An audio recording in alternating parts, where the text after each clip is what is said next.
Oh, okay. We're back. Let's see if the internet is more stable now. I'm not so sure it is, but it might be. Might be.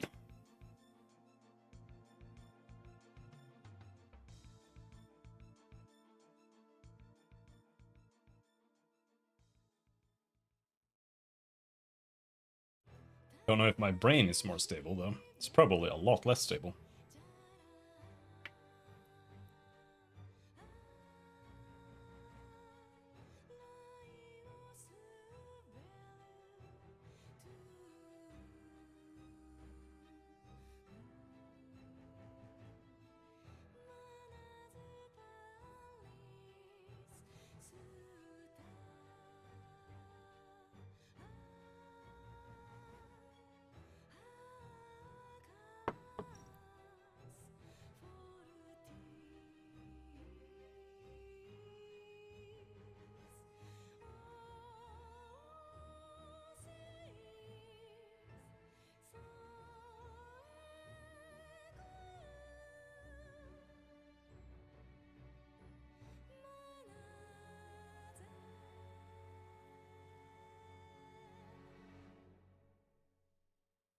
This could be done with 4 loops.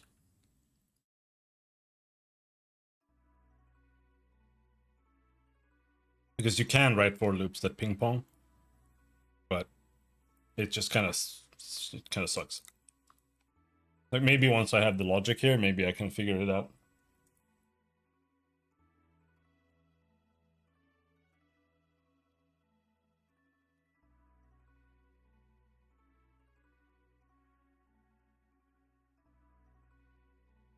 But it would have to be like... This section would need to have like a boolean or an integer. It checks to see which state it is and if it should like plus and minus. And here, the for loop needs to loop until a boolean tells it not to loop, pretty much. Which just turns it into a while loop in reality.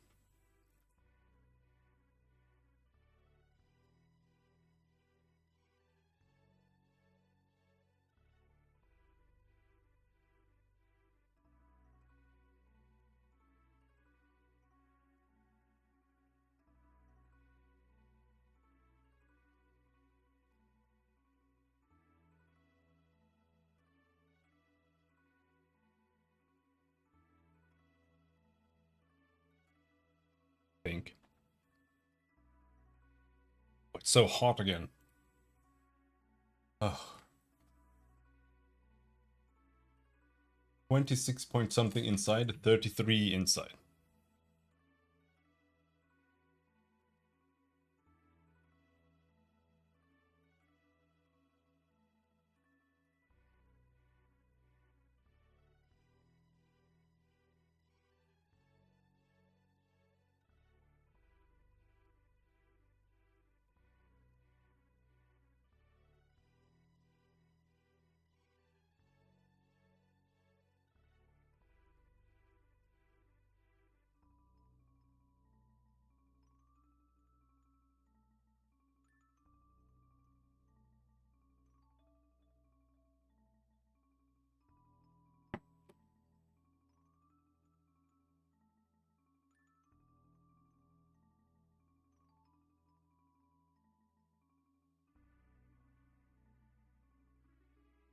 I have to somehow get back into this.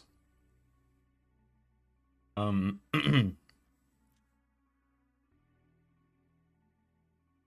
this is basically gonna be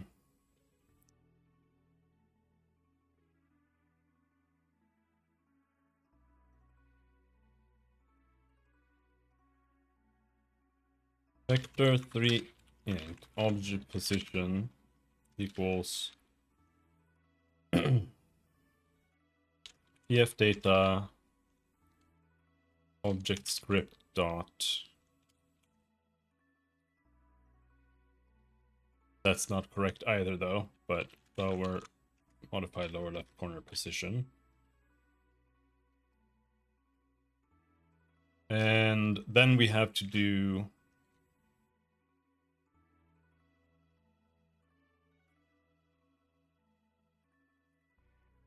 Target list. Target list dot add.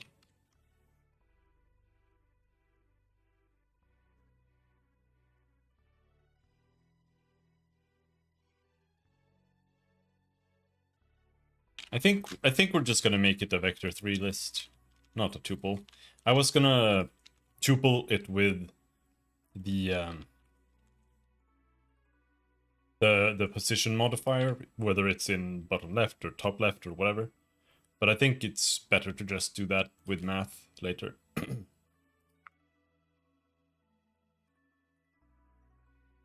So this is gonna be new vector3 int.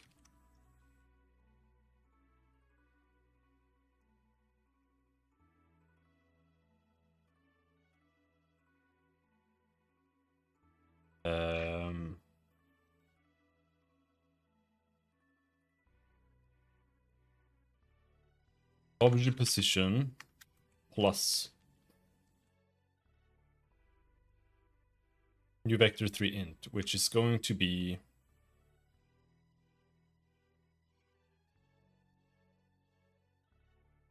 pos.x, pos.y,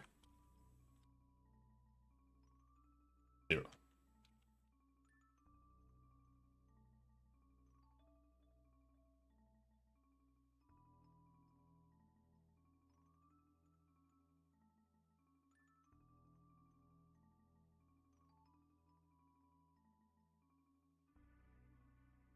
Well, that's...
Should it be like plus range?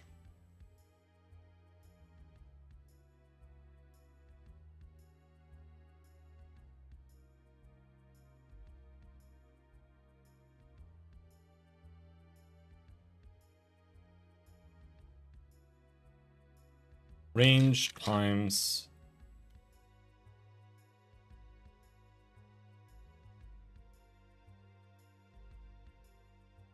quadrant mod dot x.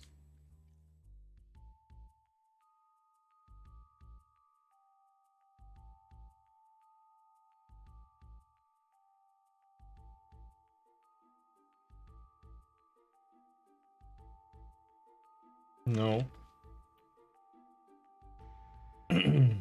Because the position is this.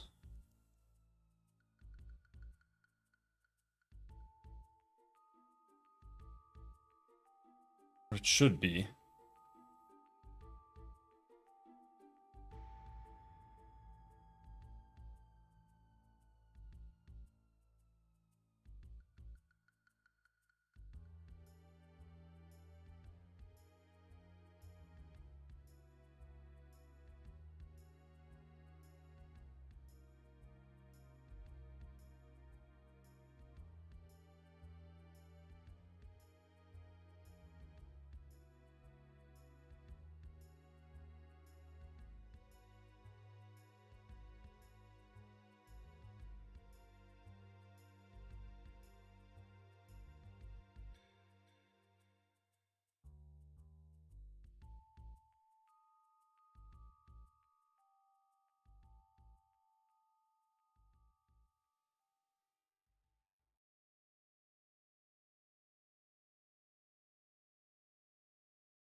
I have forgotten almost everything that we worked on.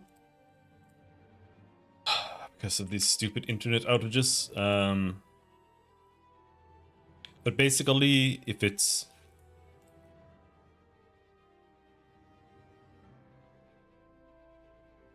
The starting position should be halved -1 and minus outer size halved of x modulo 1, I think.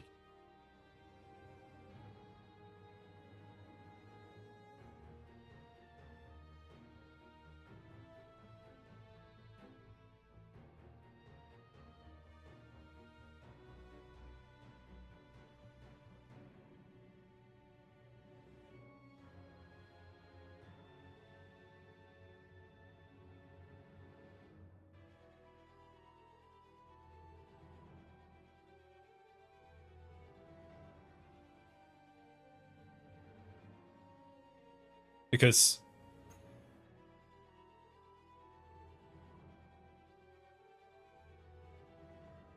the position should be, if it's 4, then the position should be divided by 2, then it's 2, but it should actually be 1.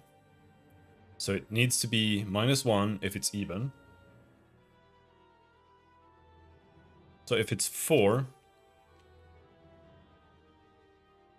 modulo 1, 0, 1, 2 is 0, 3 is 1, 4 is 0. So it needs to be outer size halved +1 modulo 1.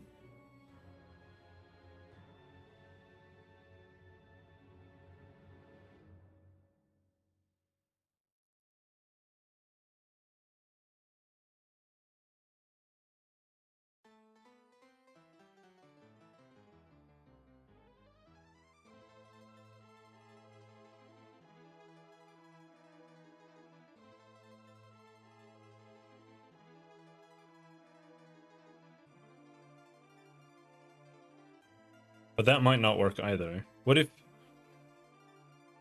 it's 4, it now becomes 2. And then we +1 it, and then we get a 1 out of that. And we subtract that from the 2, then we get a 1.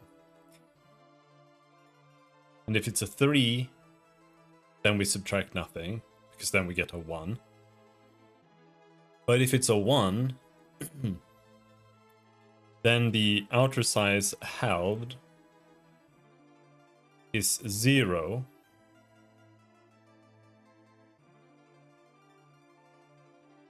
And then we subtract 0 plus 1 modulo 1, which is 1. So then we get -1. So now that's incorrect.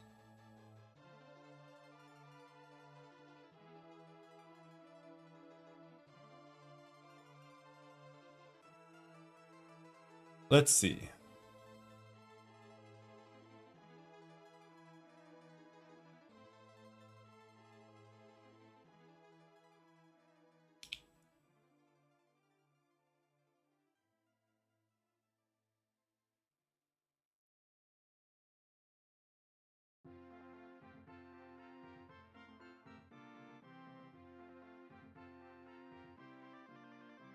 What's this?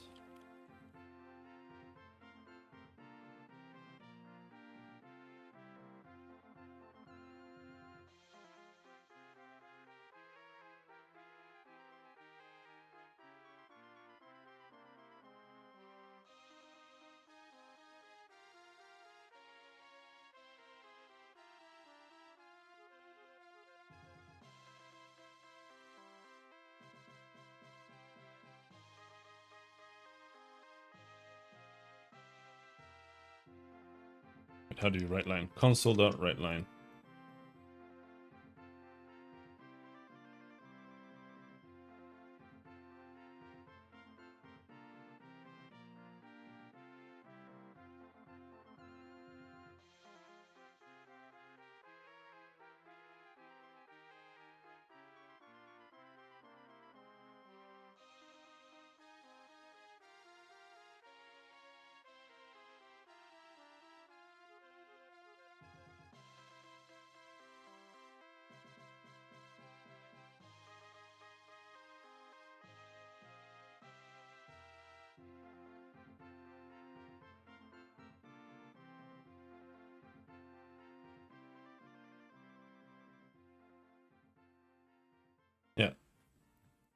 1 divided by 2 is 0. Double checking.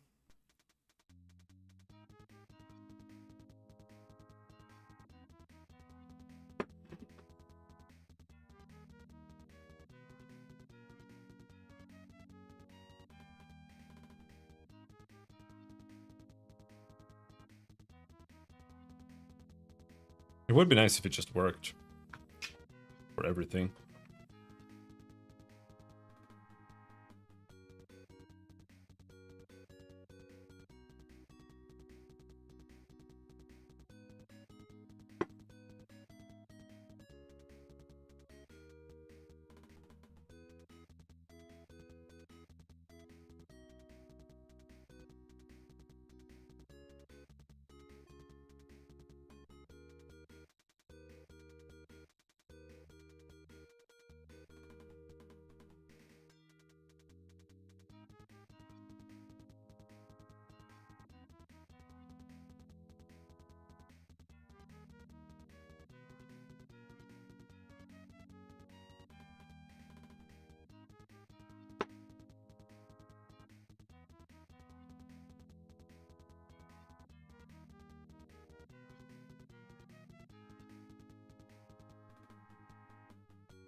I'm just thinking,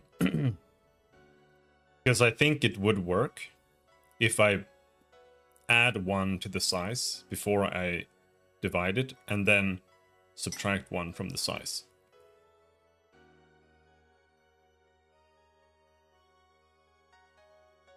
Because if right now 1 divided by 2 equals 0, 2 divided by 2 equals 1,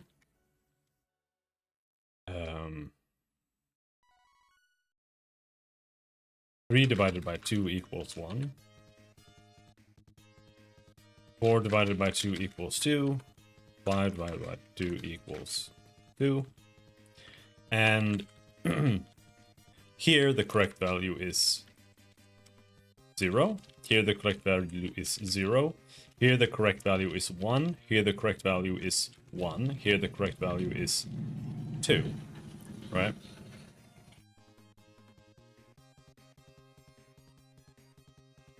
So the value is always wrong. But what if we... I mean, it doesn't really matter, does it? I mean, it does matter because 1 is the one that makes it break. So if I instead add plus 1 to 1, then that's 2 divided by 2 minus 1 equals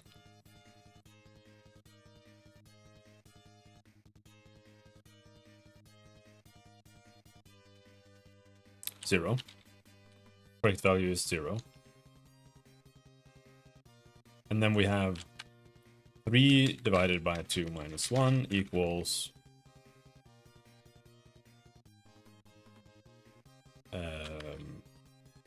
it's again 0. Correct value is 0. 4 divided by 2 minus 1 equals 1. The correct value is 1. 5 divided by 2 minus 1 equals 1. Correct value is 1. 6 divided by 2 equals 3, but it should be -1. Equals 2, right?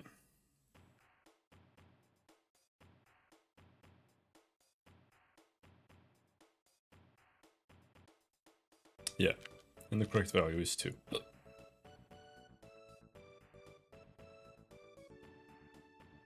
I think that solves it, because we never have a size of 1. We have a minimum size of, or we never have a size of 0. We have a minimum size of 1.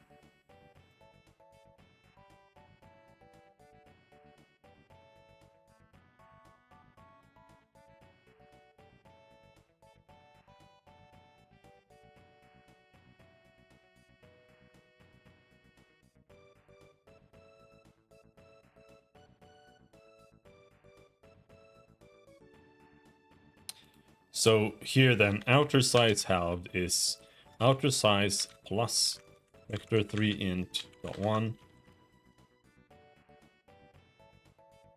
divided by 2.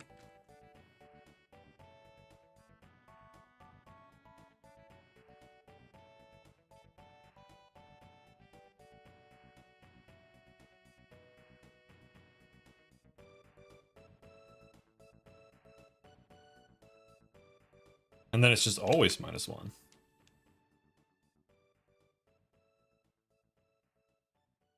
Really?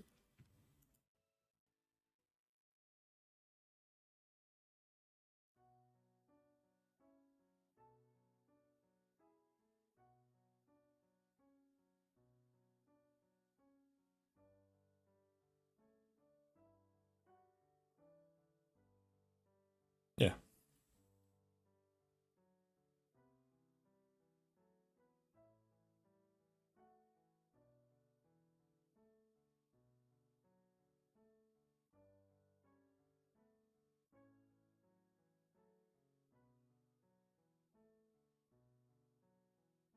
And so then we have this.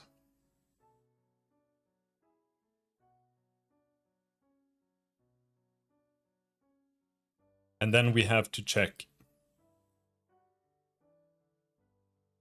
if my position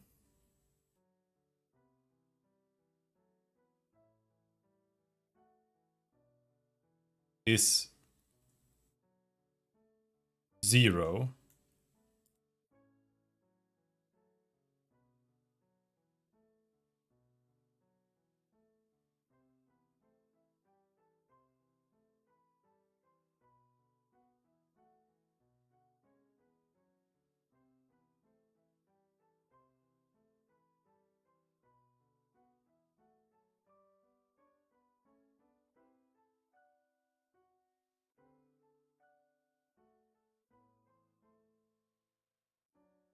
we just have to say pos x minus range. No, we need to say pos x pos y minus range. And that's it. That's our new list.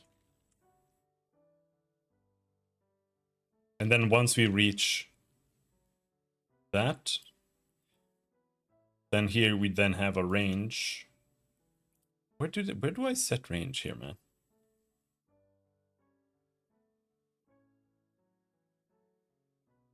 There. Okay, so range is valid.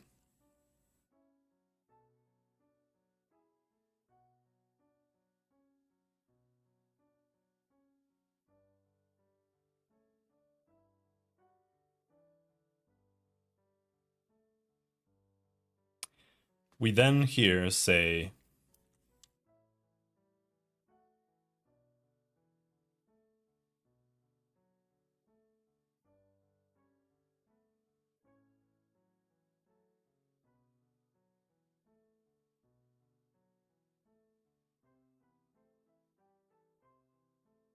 target list dot add object position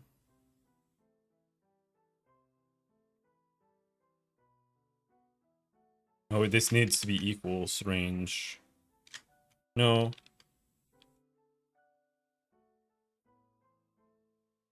We're just gonna say plus x minus I, and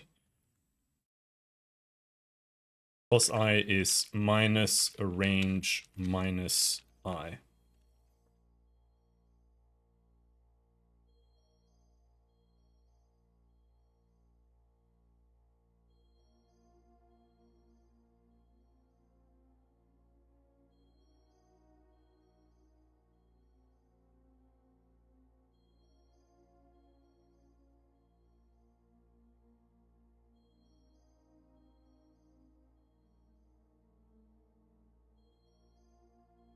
But we're gonna say pos dot set pos I. We're gonna set it to this.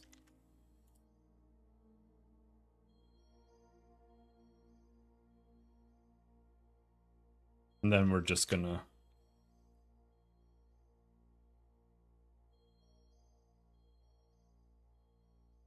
plus position.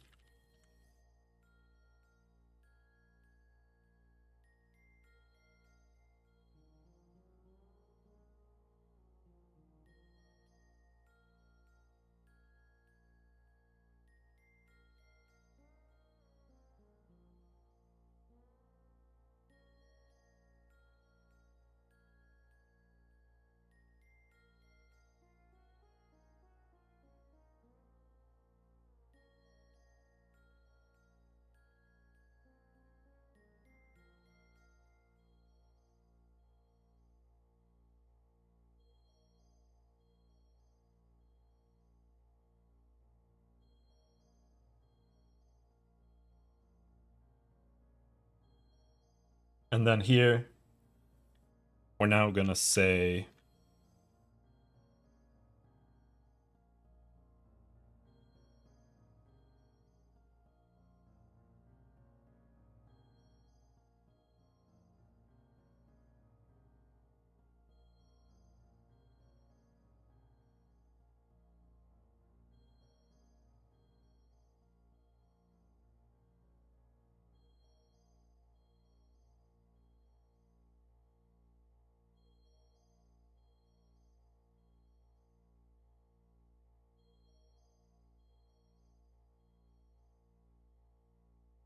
no, let's set this to equals range. Because that way it'll go there to this one, and then this one. And then we continue to the next step, which is really just here.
But this is weird.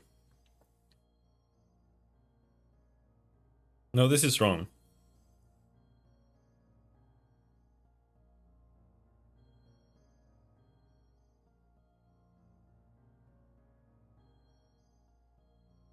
We shouldn't be changing position. We should just be saying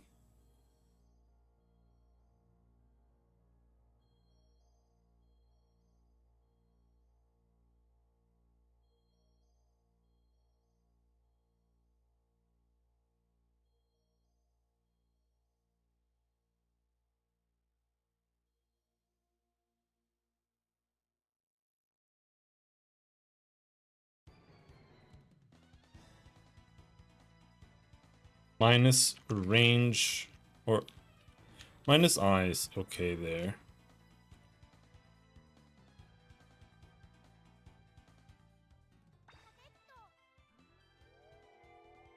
Plus Y minus range I. This is correct. I just don't... We just shouldn't be changing the position.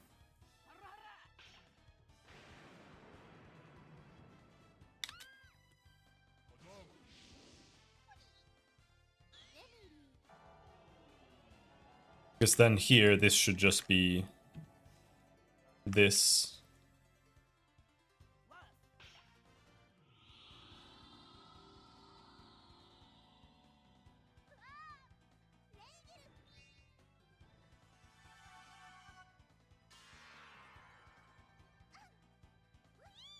And pos.y should be plus equals 1 here.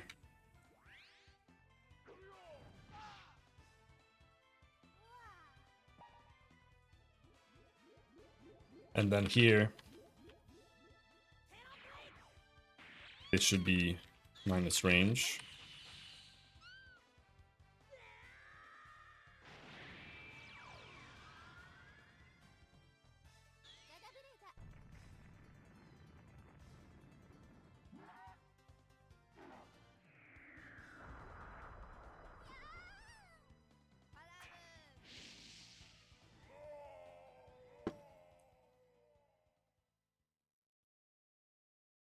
That's the end of quadrant 1.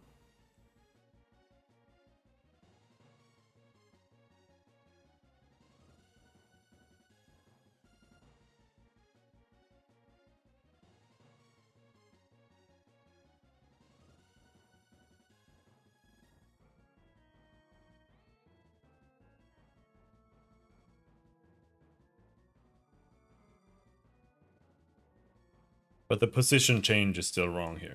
The position should not change here at all.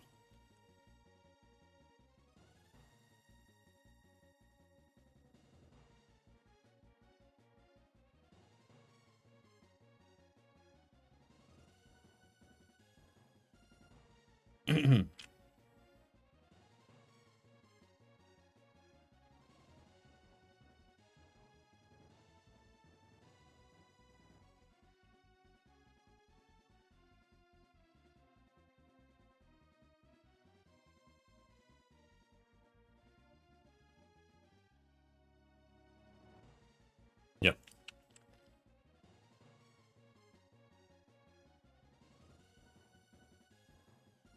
But there's also no real reason to do this whole quadrant thing here. Because I'm just gonna have to do this manually the whole way. It's gonna be... And that being said...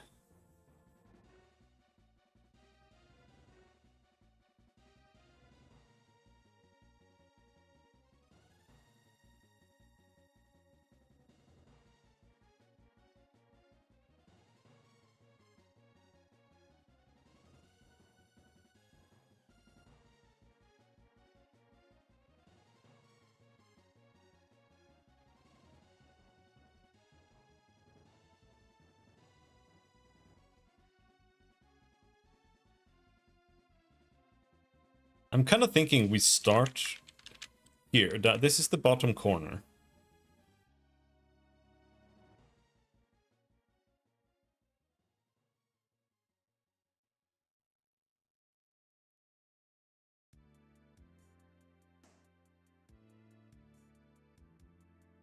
And then we start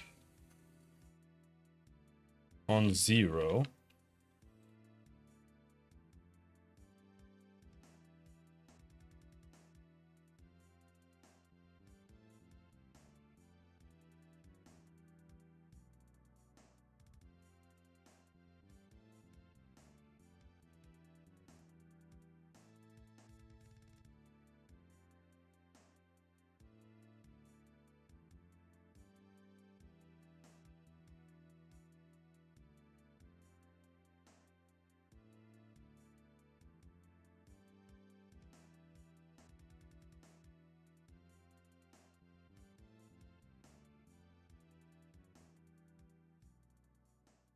Hello, Goggle. How's it going?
So this should instead be just outer size.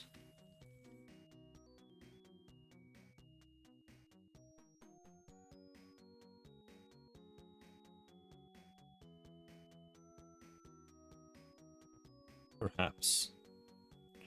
But then it should be less than, I think. Because then outer size would be 1. If it's 1, the outer size is 1. And we don't want to keep going if it's just 1.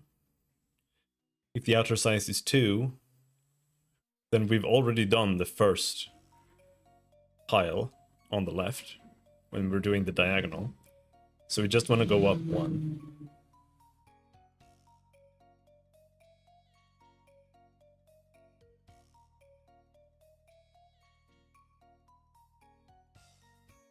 But even so, I feel like we should just do outer size -1.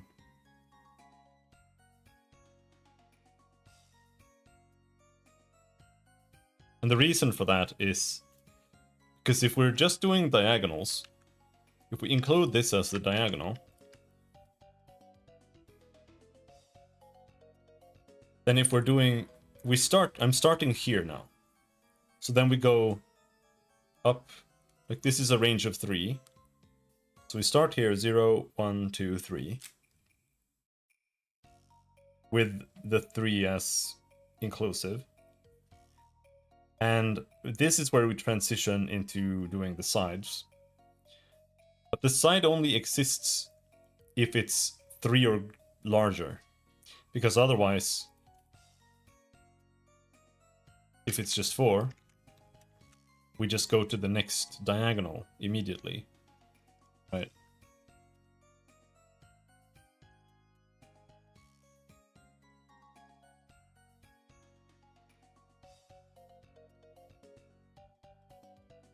So if we do that,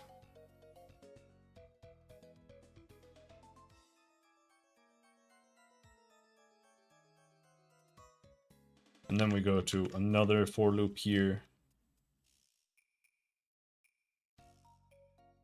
But instead here, it's gonna say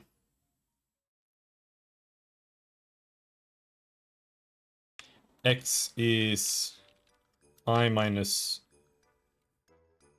range minus I, and position should be y plus I. And this should actually be, this should be that. Because we start at the maximum range, and then we go down, down, down.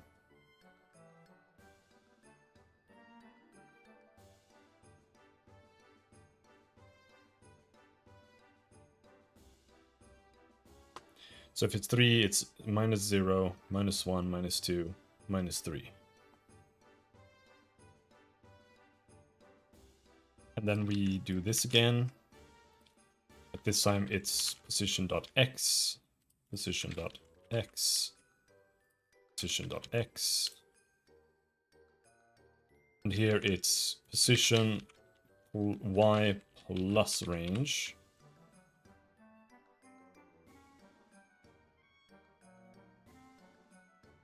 We are over here, again doing range, and now it's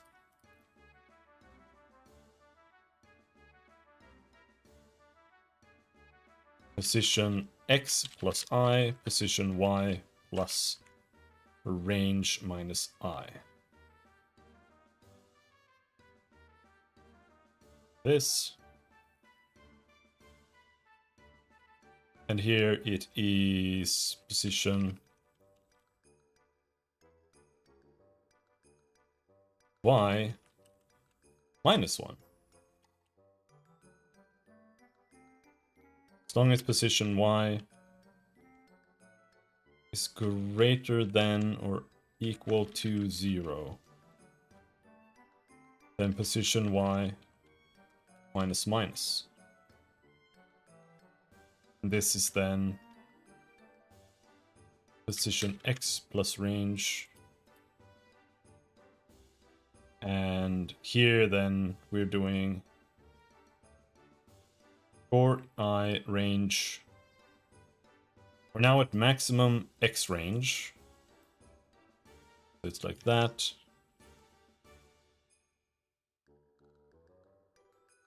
And y is minus 1.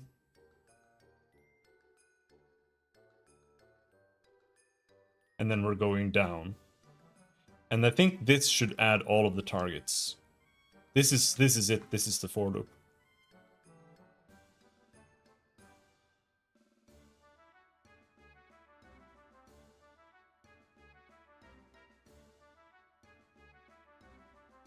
But I think we might need this at the end here.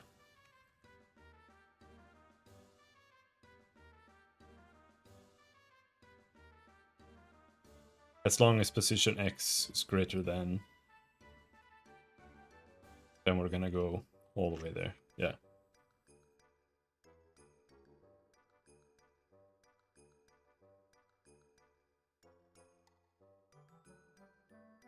I think this should be correct. And then after this, we should just have to do line collision here.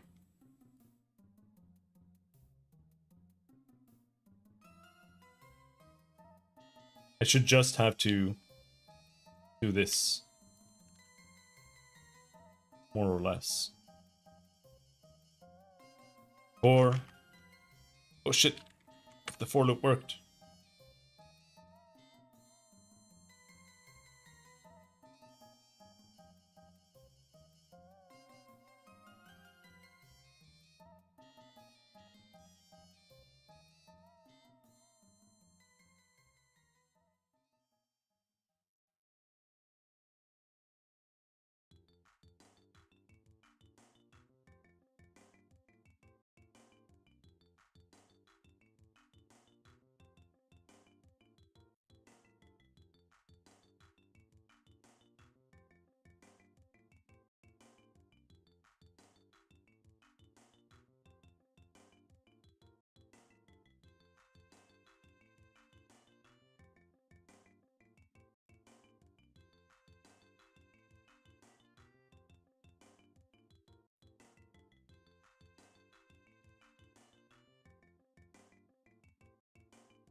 And here length is target list.count.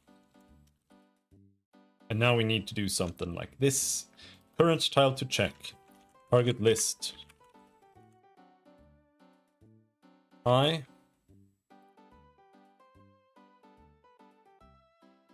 And here we have a center point size.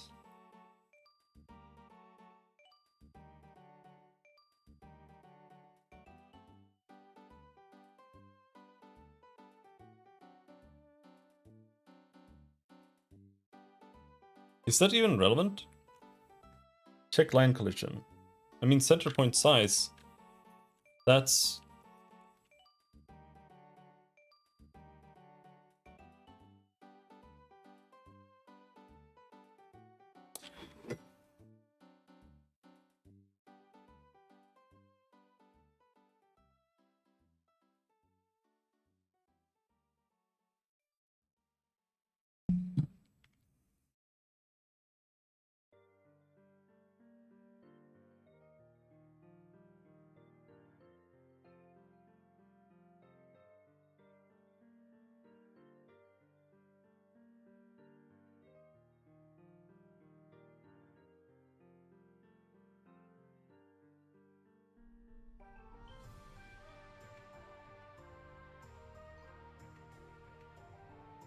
Yeah, this is kind of a problem. Because it's not actually taking much.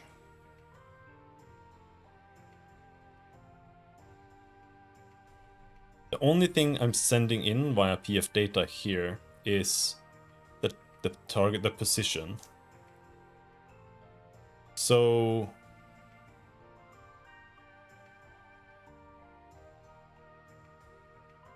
the position should be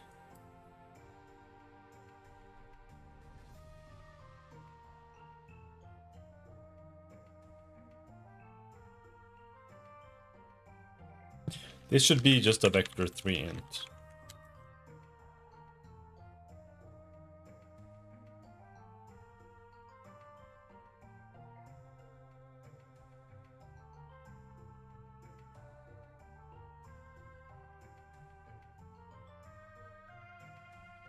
And center point size.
Oh my god.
Fuck me.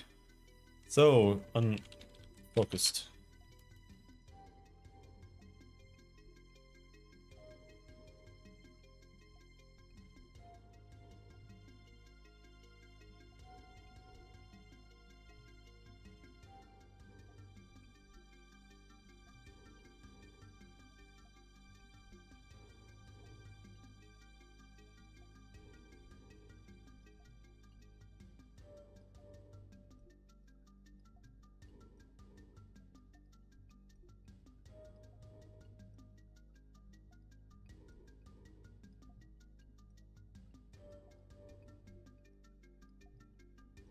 The origin here is going to be object position.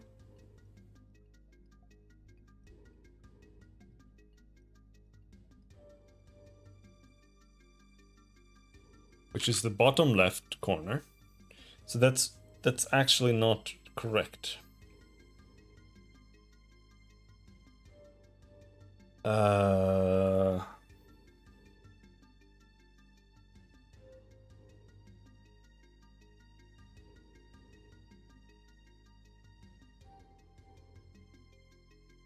We have to say something like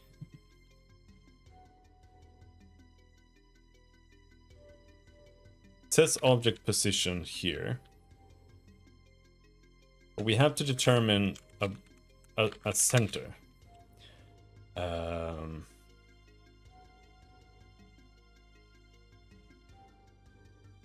is it yellow?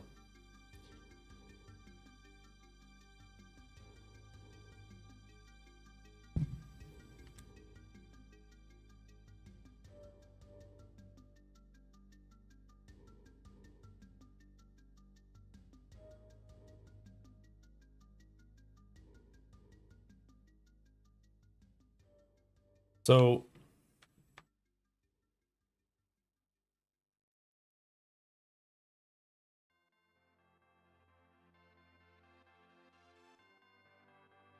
the center position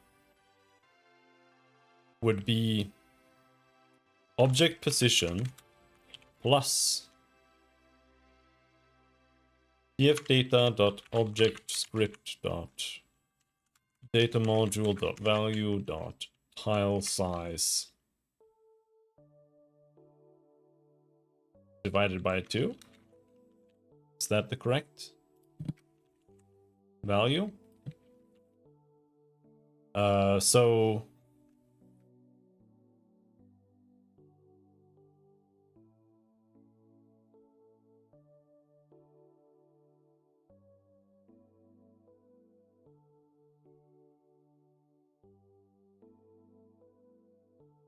if the lower left corner is the position that we fetch, right? The center of a 4 square character is actually the top right. The reason for that is because the center is here. So if this is, let's say this is 10, then this is, or this is 10, 10, then this is 11, 11. But it's actually 10 to 10.999999 and 11 to 99999. So 11 is actually the center, but it has to be up here, right?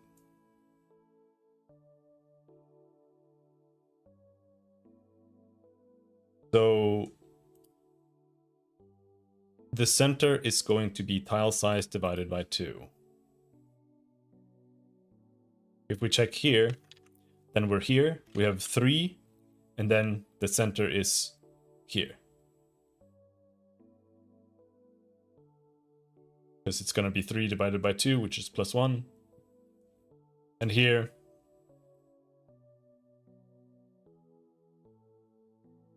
the center is +2, which is here.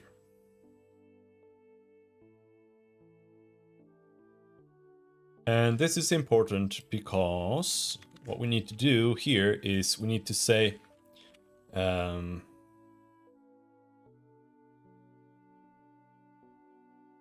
vector 3 int origin pos equals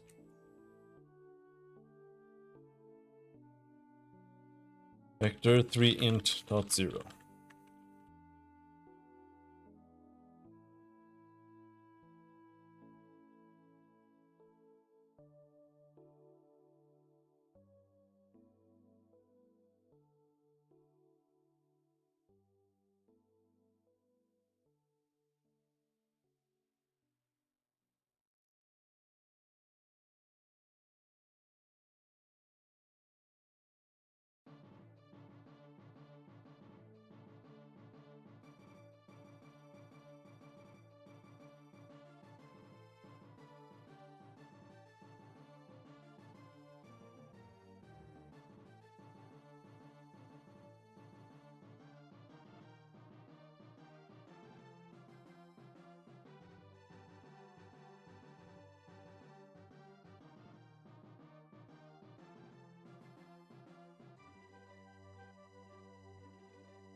And then we need to do something like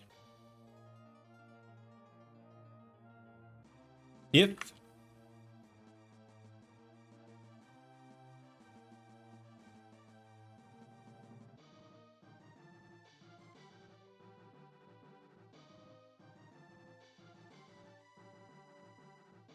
this is gonna be complicated too, I think.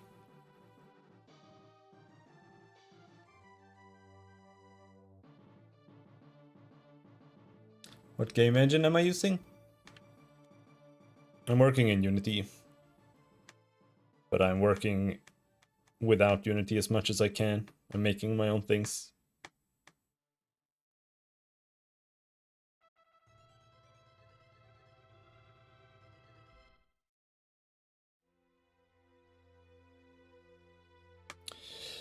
Oh, because it's gonna be something like this. If object center position dot x is less than target list I dot x,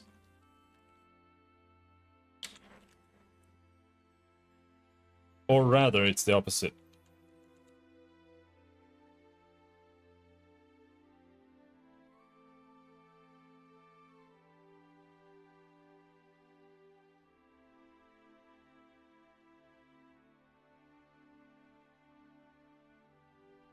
Well, all we have to do is say this. If the x is greater than or equal to the object center on x, then we say origin position dot x equals 1. And if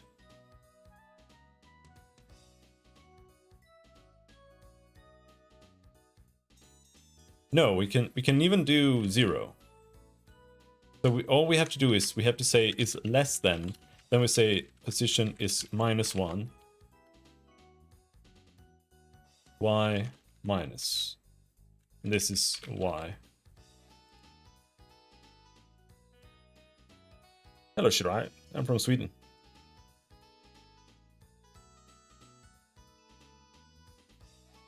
And then I don't want to call this origin position. I want to call this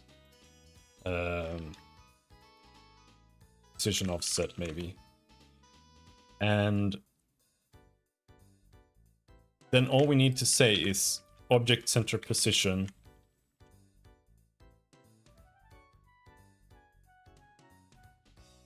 and here we say position offset dot set 0, 0, 0.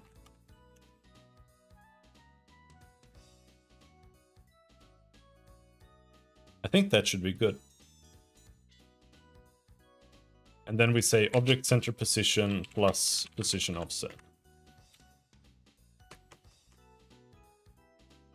Because then we have the center position there, which is here, which is going to be this or this or this or that. And then we can just subtract it. We're working on a game? Yeah, we're working on a game. It's called Legends of Terrestria. We're making a turn-based tactics game. I'm working on targeting and stuff right now. Drawing ranged indicators and stuff like that.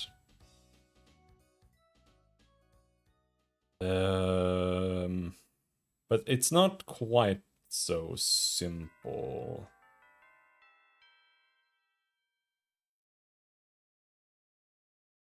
Because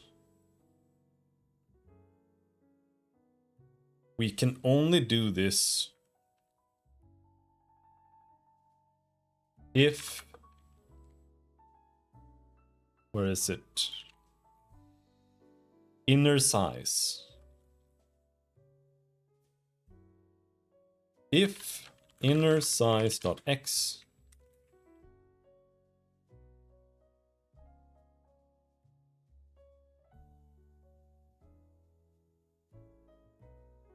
that goes from 0, 1 to 2.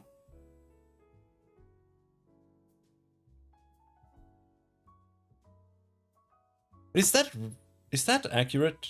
Am I using modulo incorrectly here? Let's take a look here. So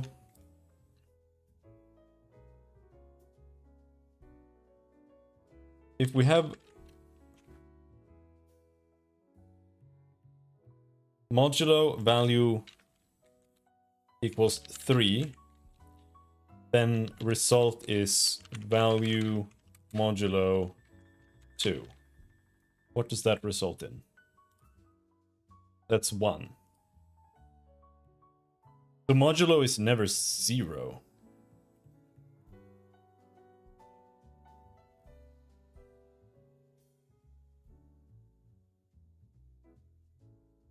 That's a problem.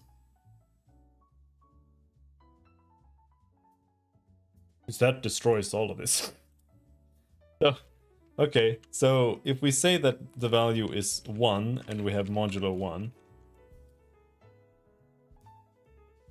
that's then 1 modulo 1 is 0.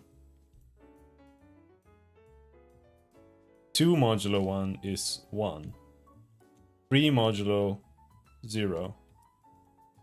So 0 is... Oh wait, that's so weird.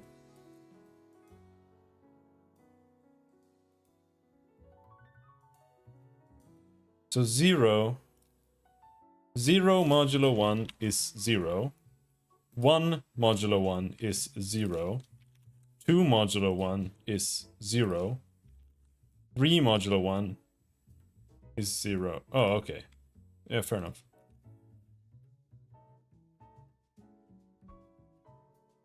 I mean, I have to comment this stuff out, otherwise it won't run. Yes, I could.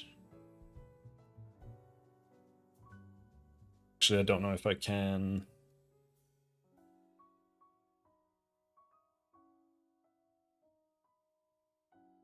Let's see, origin position.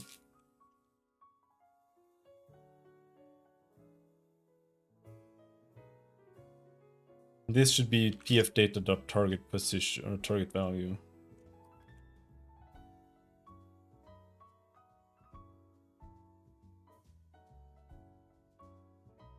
The check line collision is called in two places, there and there. And then this should be pfdata.target position.value. Then that should be okay.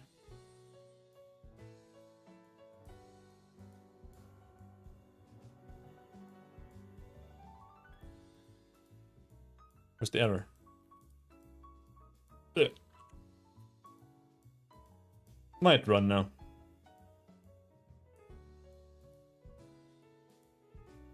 I'm still just working on getting the prototype to work fully, but it's almost there.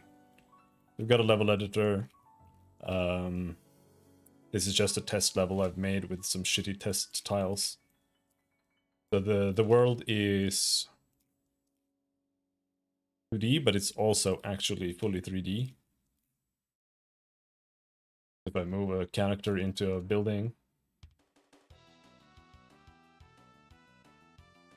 then the character goes inside the building.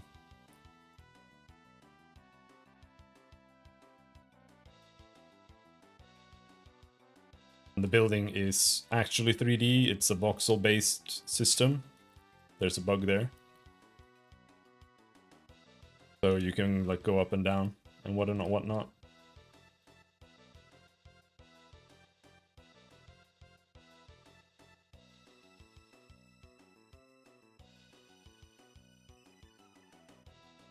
Right now we're working on combat system. See, this is what I'm trying to do. See all this blue stuff? This is where you can walk, and I have this path that shows where you're gonna be walking. This works fine for paths, but it doesn't work for attacks. It even crashed now, so that's what I'm trying to do, because an attack shouldn't have find. An attack should line cast to determine what it can hit. And that needed some new code.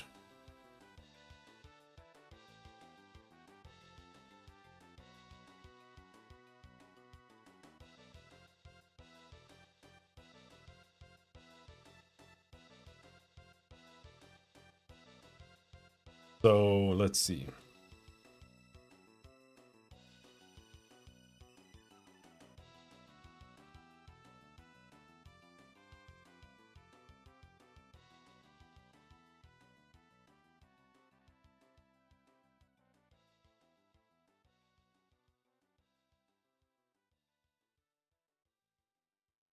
All we need to say is if inner size.x here, if inner size.x is greater than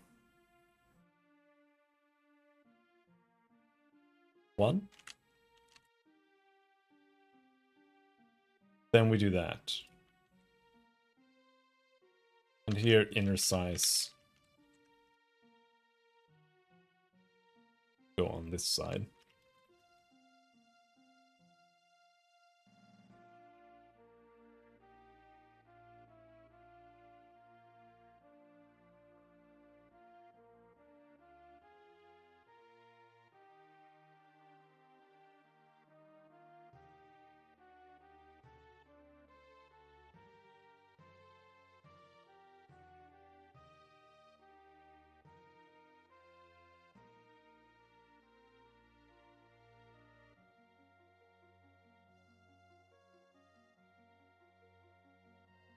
But I still think it's gonna be not so easy.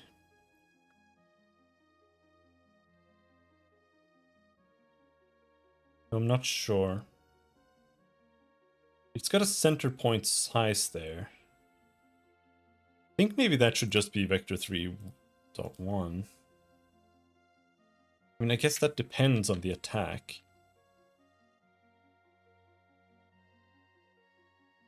Let's just set it to 1 for now.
collision itself.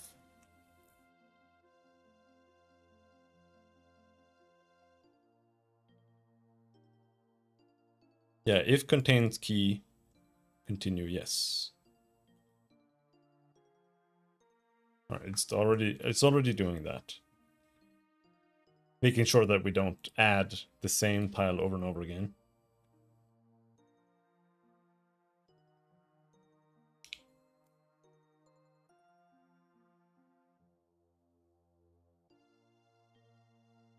And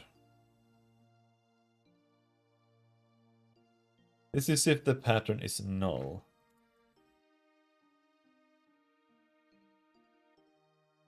We should have an else. It should just encapsulate all of this.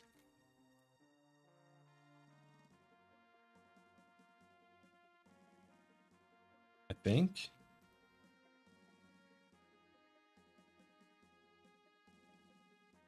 I'm not sure if that'll work, but we can try it and see what happens.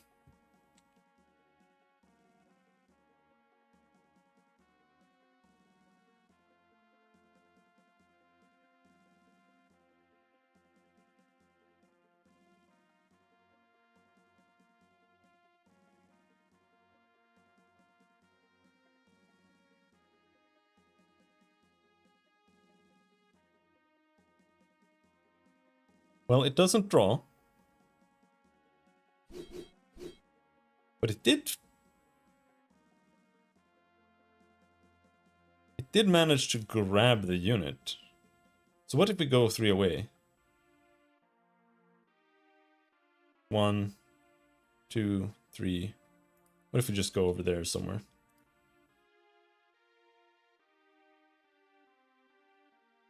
She can't reach there. So it's actually firing the target, but it's not able to draw a grid.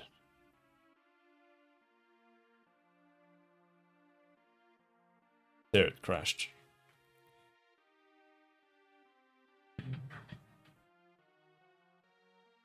I genuinely don't know why. But I don't really know at which point here the issue is.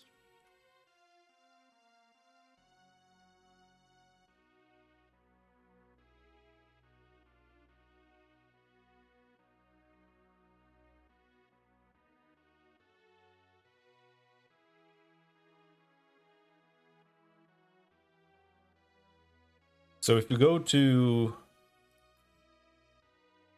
I'm actually really lost as to what is happening here.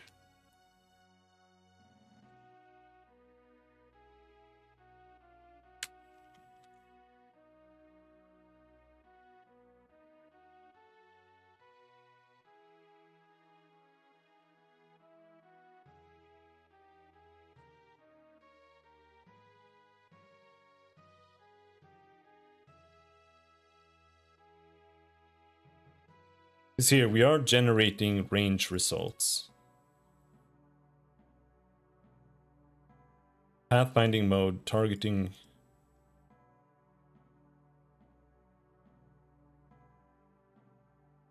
So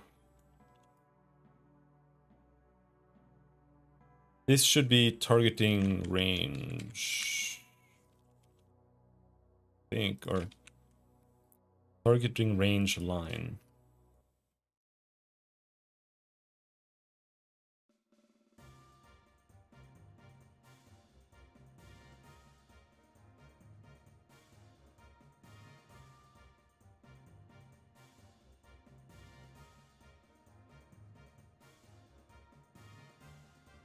Let's see what it says. I think there's one place that I forgot to actually add the... Yeah, that might be it. I think I haven't properly added the object's position.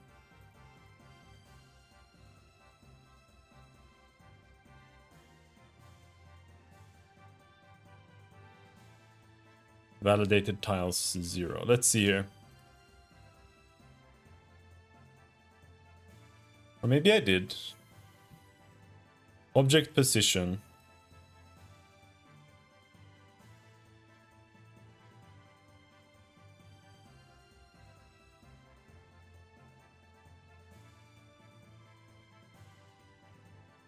Oh, and I didn't. This is actually not needed to be a for loop at all. We're just doing this shit.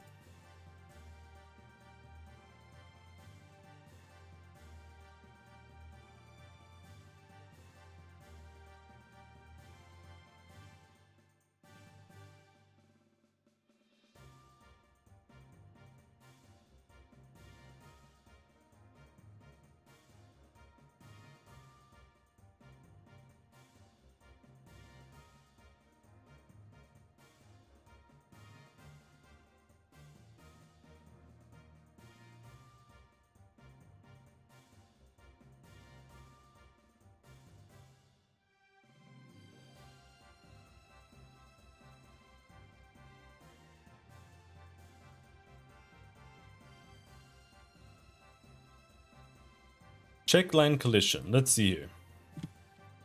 Debug.log. Tile to check. Plus. Tile to pathbind. Let's see what it has to say here. It might spam things, but it should only happen once.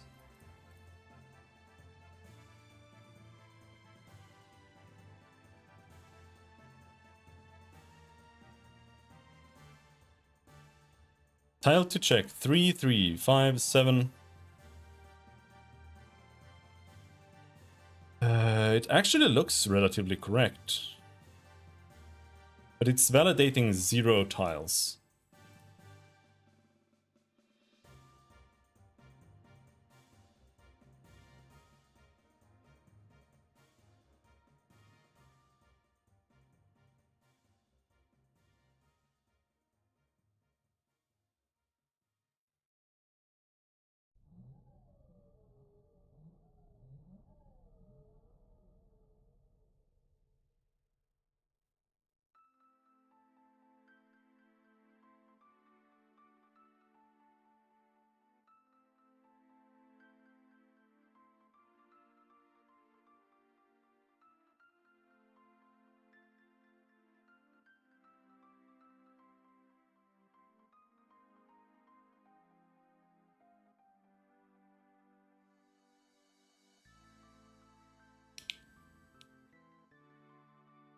I guess we'll just have to do this.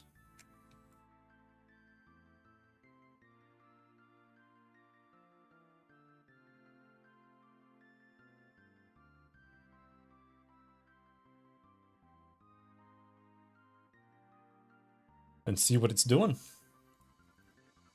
Because the tiles seem to be correct-ish.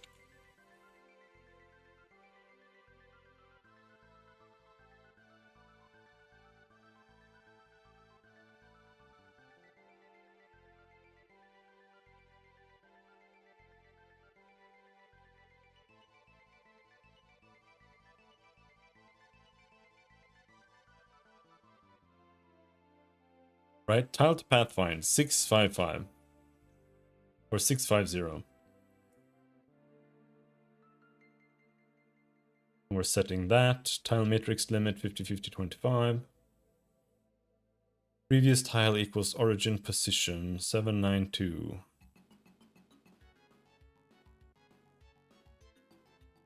Fuck is 792, bro?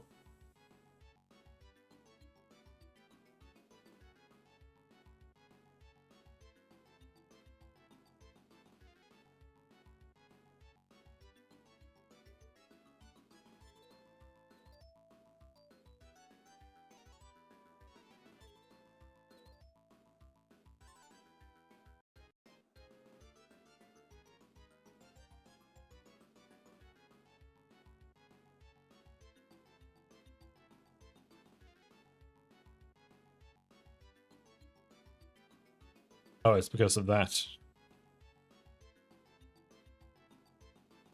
Fair enough. New vector to 3 int.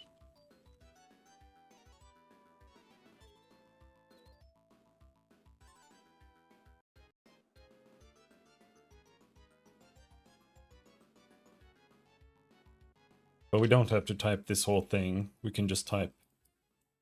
So I've got it there. Outer size dot x. There.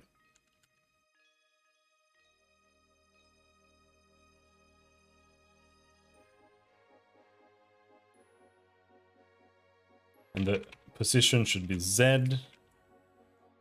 This should be Y. Then we can give it a go again.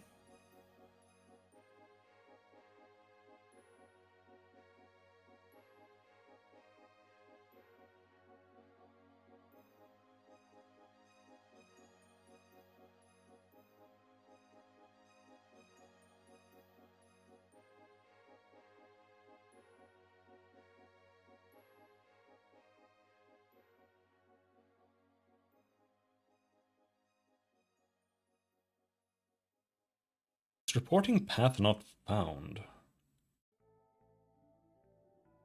That should not be the case.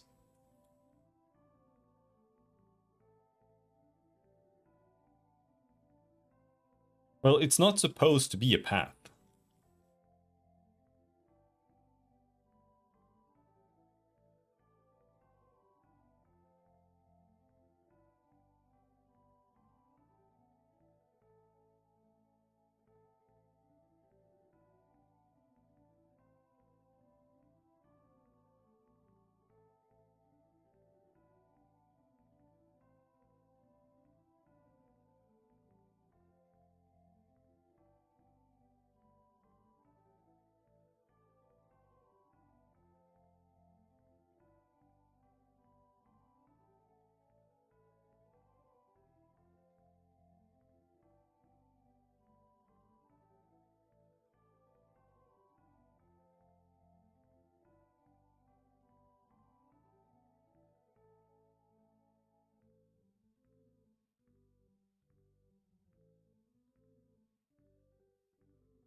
Fuck me.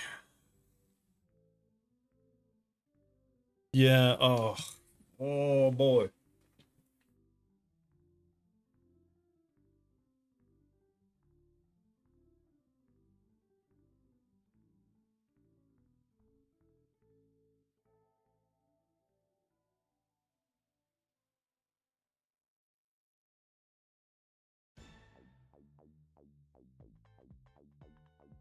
That's tough.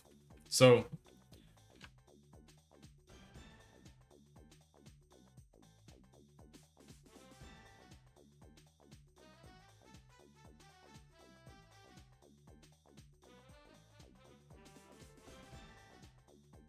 generate range result.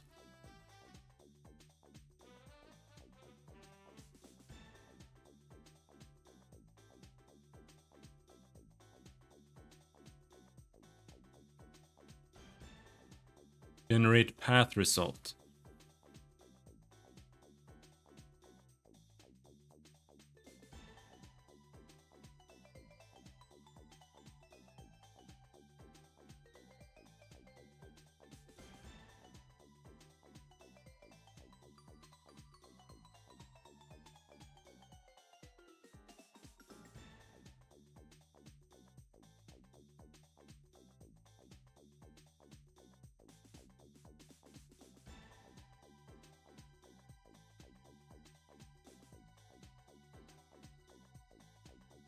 This is strange.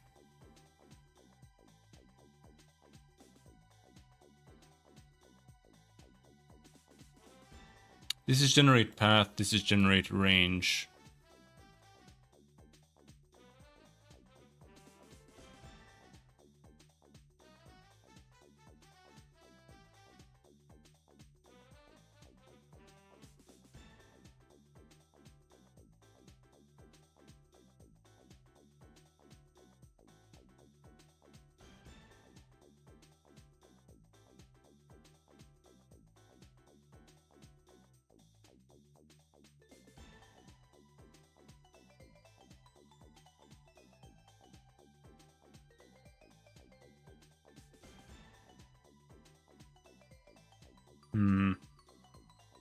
It shouldn't matter.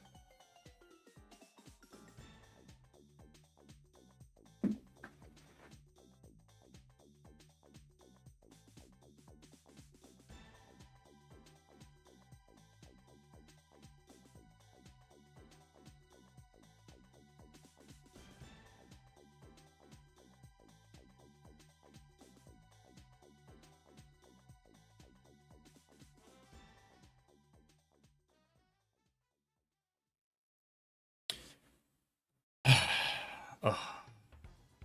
I've got this system where when I pathfind, it's using Frontier A-star pathfinding. So we just create we just take where the character is standing, and then we take the tiles surrounding that. Or we take that tile, and then we take the tiles around that tile, and that's the frontier. And then for each step we take to check further out, that's just each of those tiles are expanding in each direction. And then they check themselves, validate the tiles, add them to the validated tile list, and then it just continues doing that until it has taken the maximum amount of steps. But every time the frontier expands, the previous tile is like linked. They're linked together in like a chain. But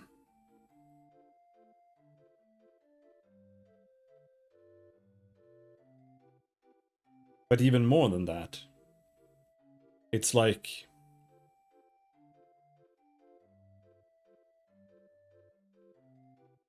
the list itself gets ordered naturally in a way where when you get to the end, you're like at the player position. And something there is it's acting up. Because what I'm doing is I'm while looping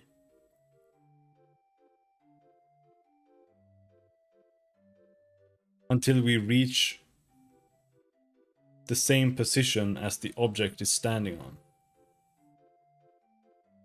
And that's also incorrect.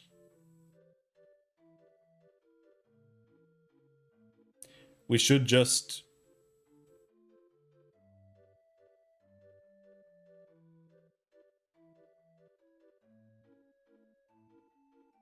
it should just like check through the area. What it's doing is, see, I have a bunch of bits here, and it's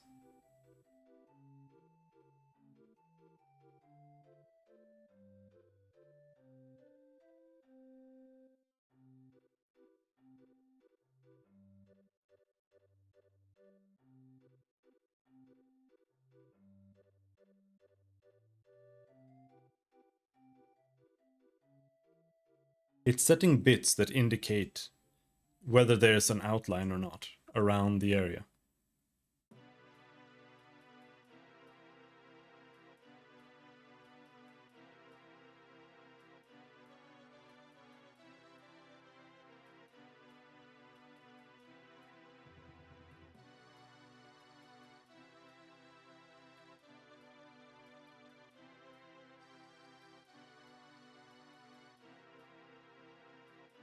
And it's just checking previous position, new edge. Oh, fuck.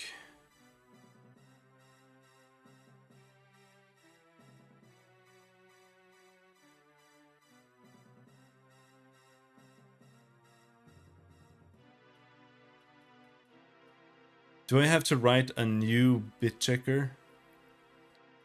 Oh boy.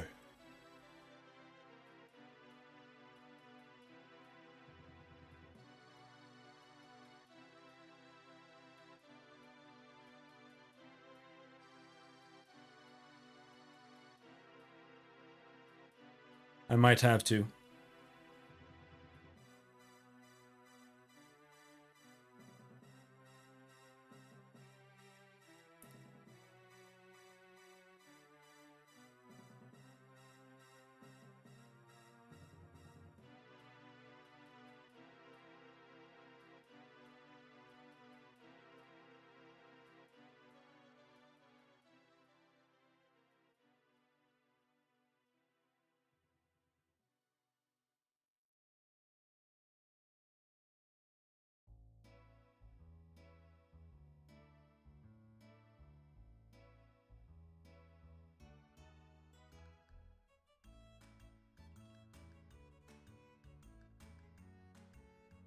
Because the way it works right now is it works because there are multiple tiles.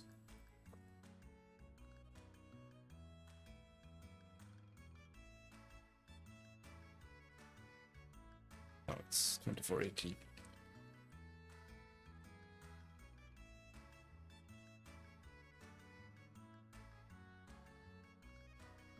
So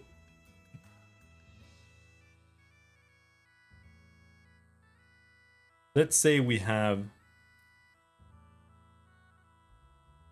let's say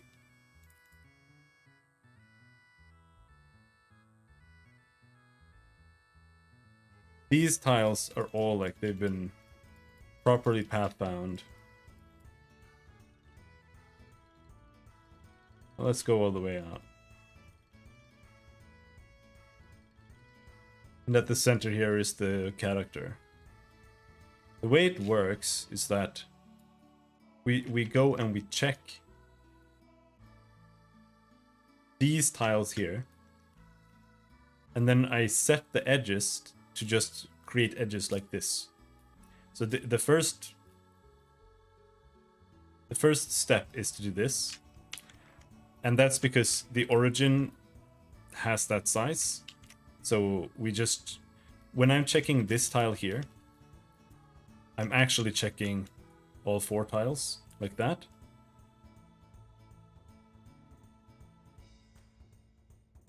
And then when we have done that, it then moves towards the center and it checks and it does that. But then because this tile here has 2 walls, we now obliterate those walls. And then it looks like that. And then we go over here, we do it again. Here. And then same here, there's logic here that says, yeah, we did that. And then it keeps doing this. Till it has set tiles everywhere. But I think I need to change this. Because it's very... It was very complicated to get this to work. And I think this is much faster than the other solution that I have to make. But I think we simply have to go to a simple method like this, where we just check this tile, and then we check the surrounding tiles to see if anything there is set already. And then we set this tile here, and then we check that, is there a tile here? If this tile is there, then we're gonna do that on both of them. And then we're gonna go here, and we're gonna check here.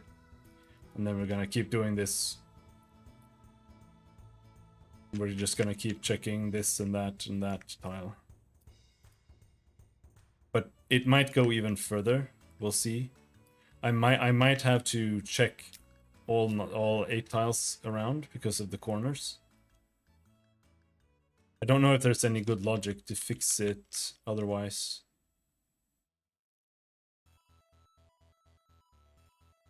Let's actually do this and check. Because if I did this, I would do it this way. I would just go X, X, X, X, X. I would go through here. So we would start here. Then we go down here. We check here. Fix both of those. But now here's the question. It's not that simple. We actually have corners as well. So there are corners here. But then because I check here and I destroy that, I guess we just eliminate both corners there. And then we go over here. Again, we have corners. Here we check, we find nothing. We go over here. We have corners. And now we check here and we check here.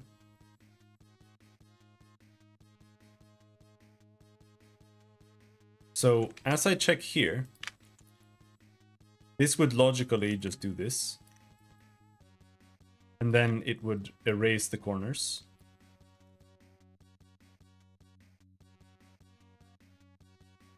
And then we would check down here, and we would see that they're connected.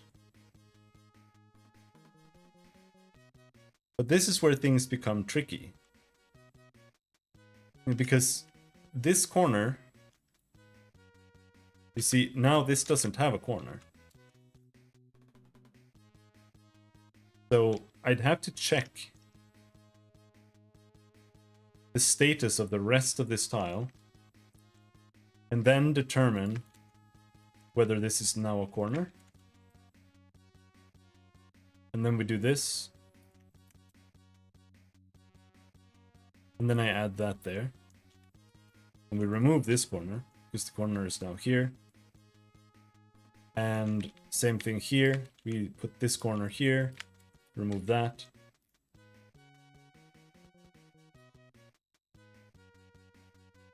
But I'm losing track of the logic here because the whole corner checking logic is what makes this really difficult. And now here we check here. We just do this. Yep. Delete both corners.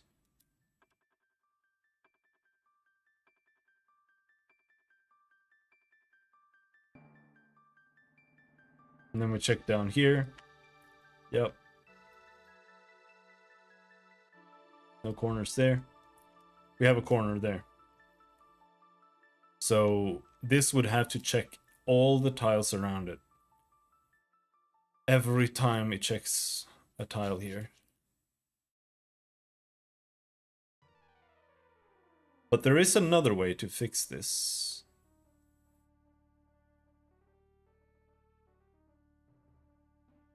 There is a better way to do this.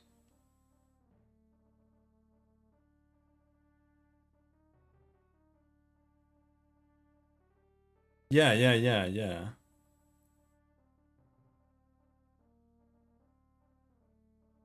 This is just using my old logic in a new way. So what we can do instead is we just place this here, right?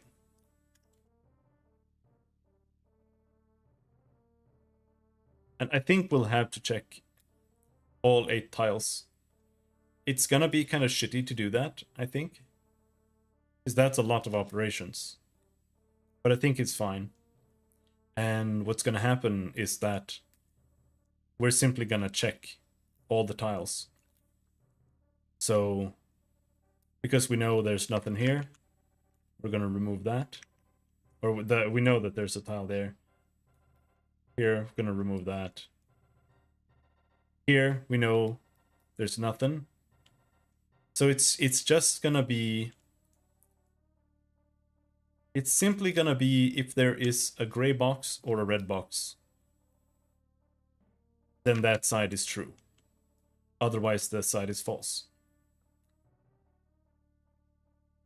That's the simple logic we're gonna have to be using here.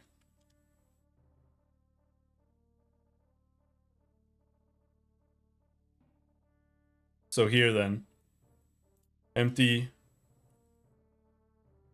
Though it's not really that easy, because here, this is empty, so then this would become a corner.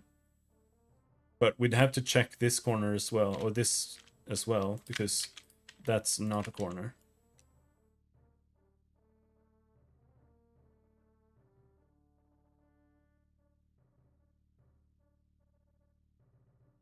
Yeah. I think I actually have the logic for this already. But I'm not sure if I have it right here.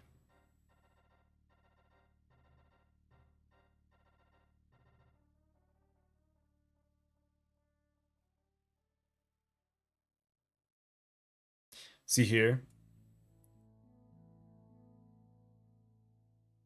If new location size equals X. Here, no, it's still doing the thing.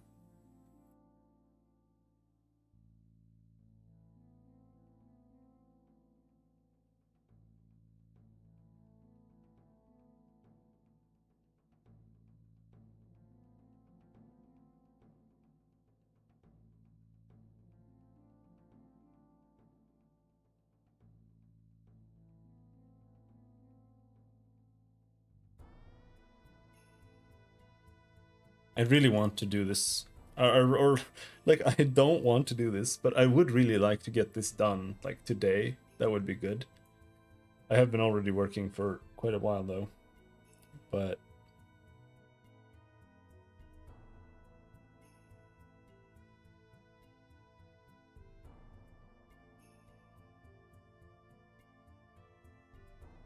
maybe if I take a little break,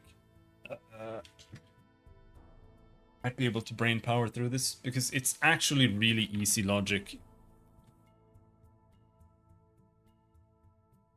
And I kind of think it should have been this way the whole time.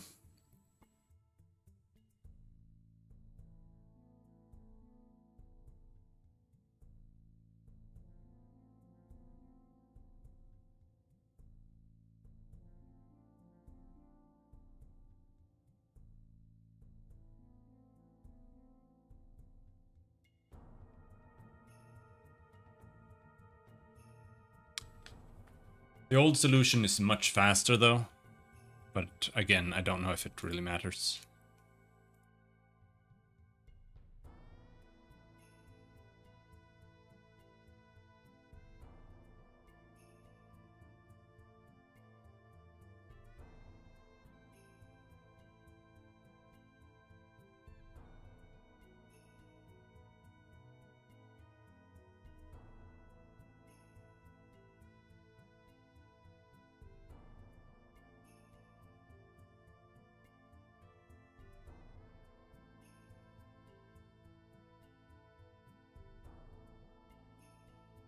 The problem with taking a break is I don't really want to go outside. So warm.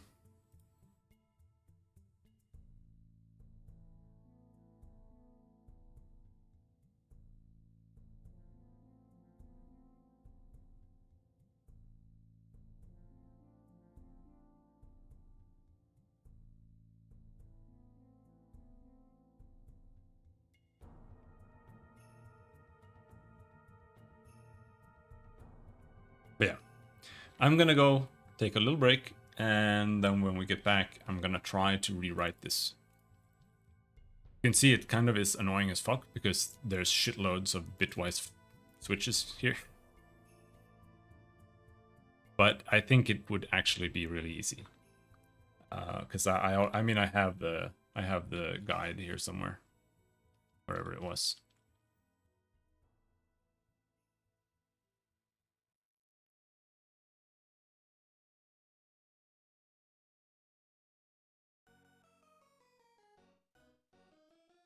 Yeah, it was somewhere.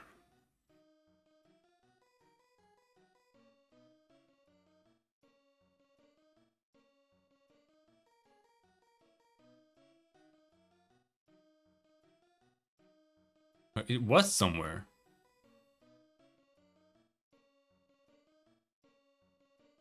Where is it?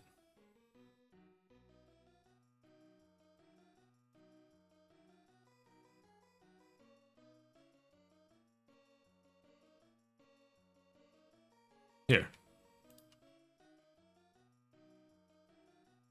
There. That's how it works. Kind of. I don't really know what the new and old means, but shouldn't be too hard to figure out.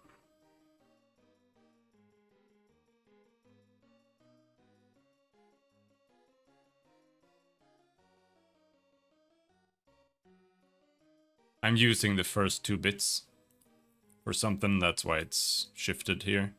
Otherwise, it's the same. And no, it's not the first 2, it's the first, like, 4?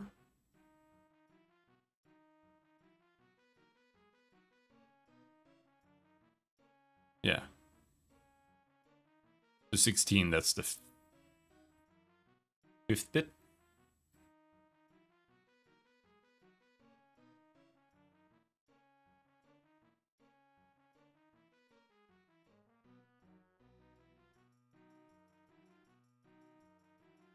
Yeah.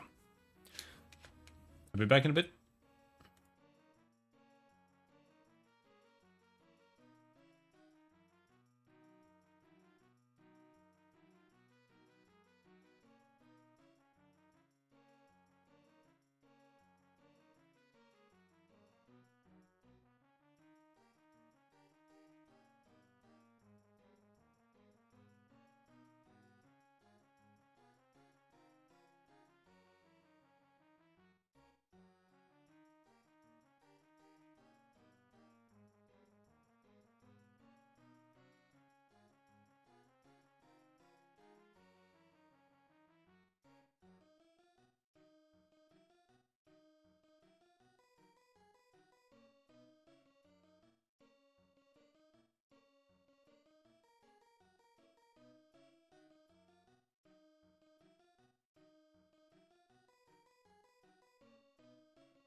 I'm back. The sun disappeared. It disappeared.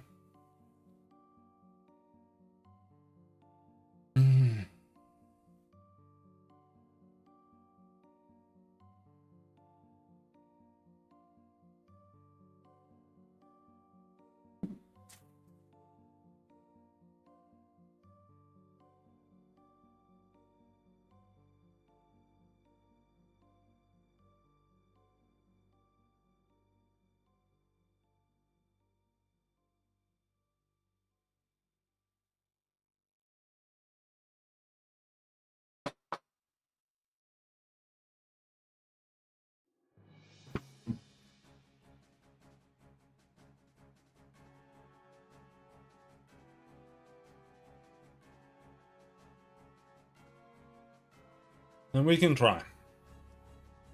But I'm not sure I'll manage. We can try.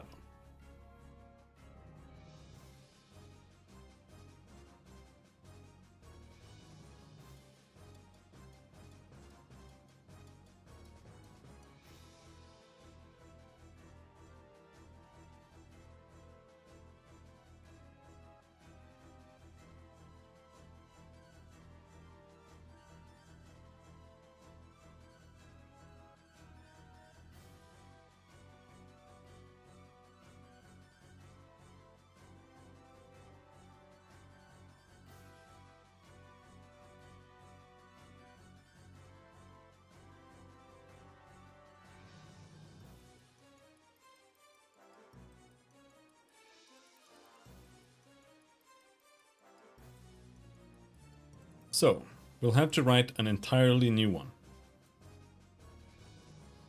Generate range result. This is where we want to be. But I do think that the result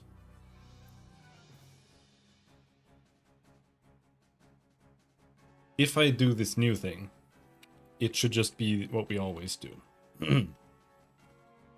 And it's going to be a for each var item. I'm going to call it tile in validated tiles.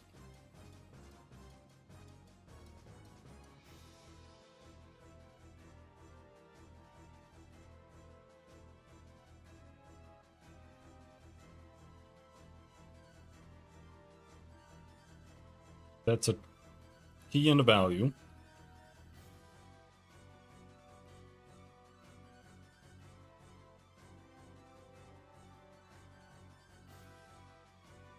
So what are we doing?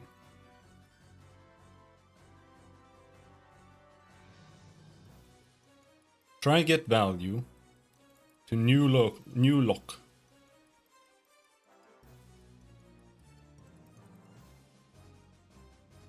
Pathfinder tile dict. That's just a Pathfinder tile.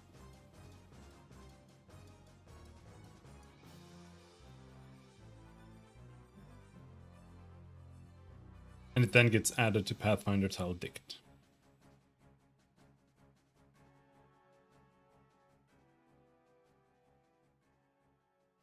New lock edge.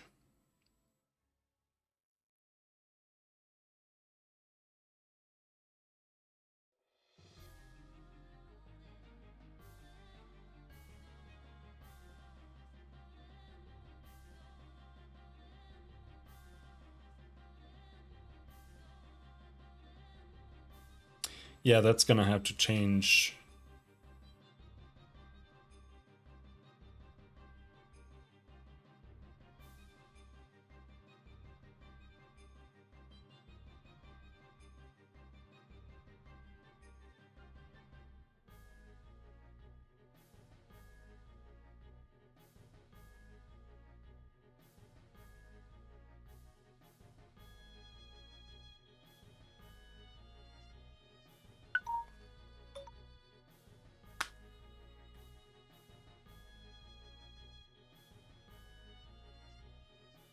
This is one deep and complicated algorithm.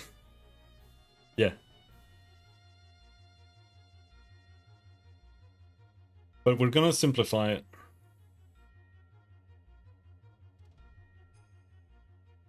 I kind of just logic this one out on my own. And the logic is basically each edge here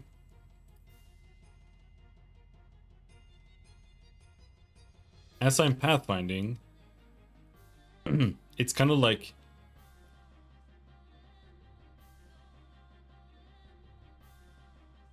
when I'm going up and to the right here, or the top right, it's like this is the center. And then I have like an offset value that tells us that 1, 1 is currently the center.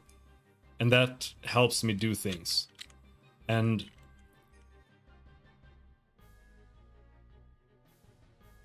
basically,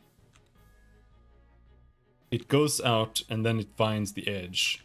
And then because I have this size to it, I can tell every tile here, like I showed before, I can tell it to draw like this.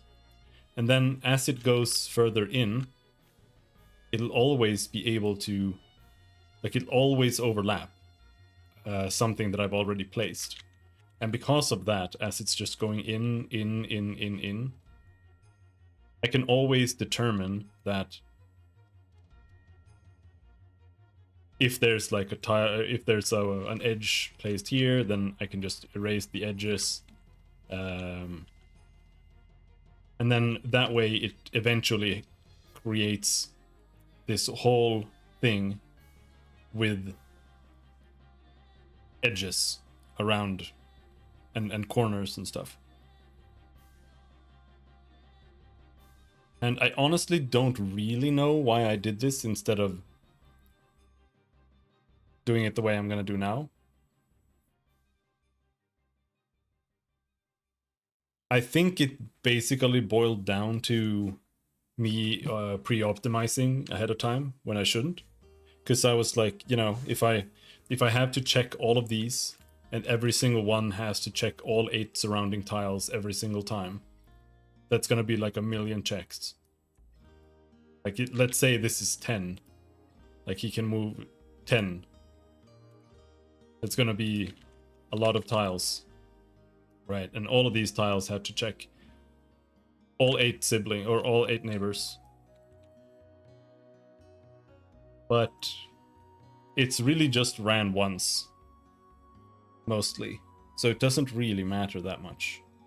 When you do have like a blast radius thing, it will draw that every frame, but I still think it's no big deal. So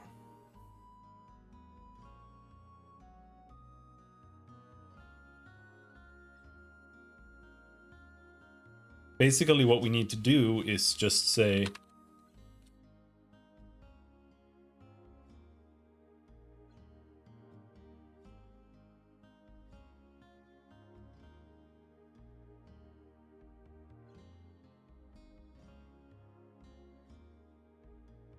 here we have an edge. An edge is just a uint.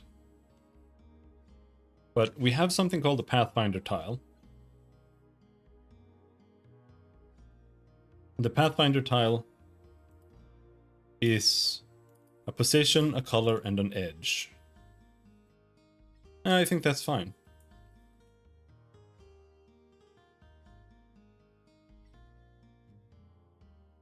If you have some animation playing as a warm-up, I don't think it would, like, it's honestly, I think you wouldn't even notice it, even if it's a big calculation. But it would have to be instant anyway.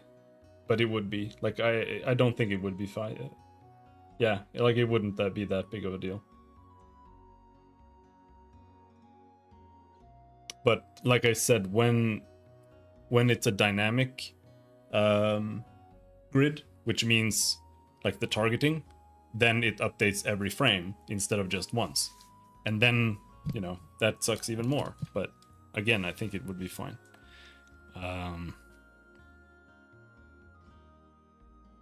Plus, if it's really, like, if this was really a big deal, which I don't think it is, it could be multi-threaded. without any issue, I think, because all it needs to do, like, if I just multi-thread a bunch of tiles here, all they need to do is just check their neighbors. They don't even need to alter their neighbors. So they just read them, and that's fine. So they would just need to check, and then, you know, it's fine.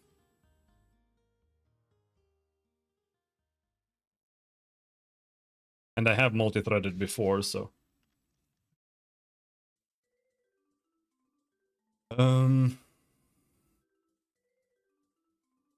Just not entirely sure how to do this. Pathfinder, Finder, tile, PF tile to right. And then we're gonna say uint edge equals 0. And then we'll say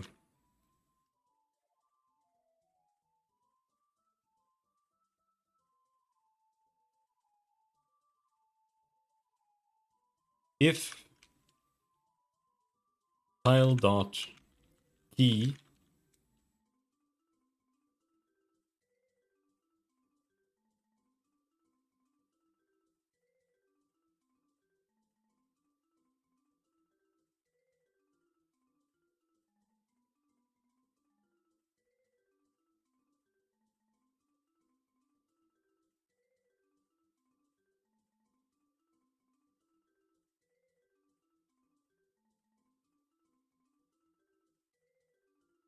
we're gonna check if validated tiles dot contains key tile dot key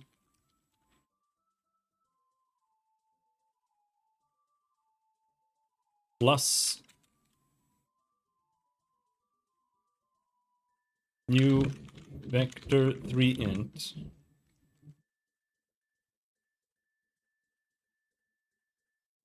1 0 0.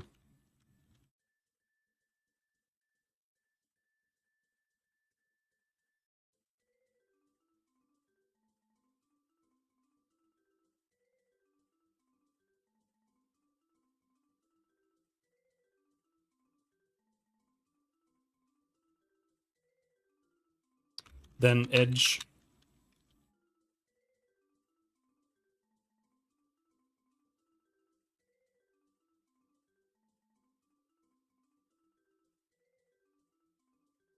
is going to be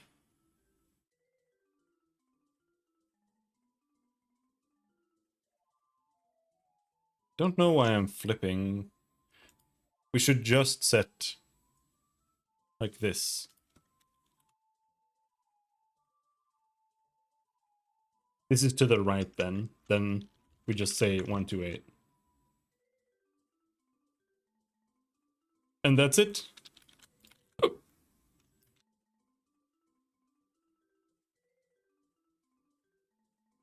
Then we just need to do this like 6,000 times. So this is then, the first one is going to be the top left. So that's -1 plus 1. Then edge gets set to 16. If it's 1 1, edge gets set to 32. If it's no, if it's yeah, no. -1 1, and then it's 0 1, then it's 1 1, and then it's 1 0, then it's 1 -1 0 -1 -1 -1 -1. And that's all. then we just do it in order here.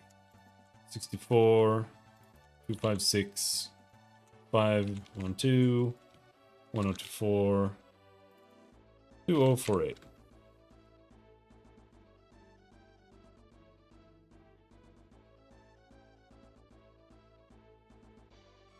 Now this is actually incorrect because this is all if this is false.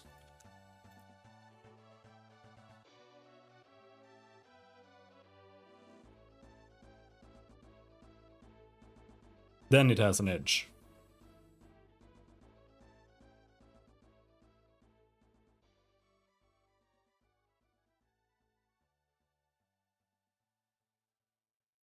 That's it. That's the entire algorithm.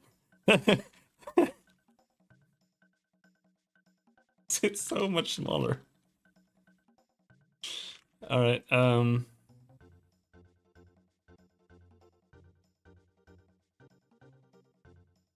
Then pf tile to right equals new pathfinder tile.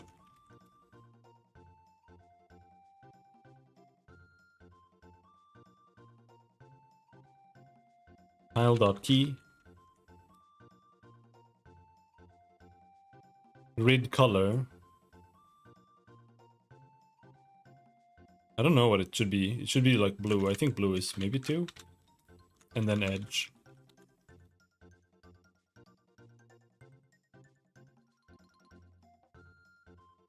Grid color dot blue.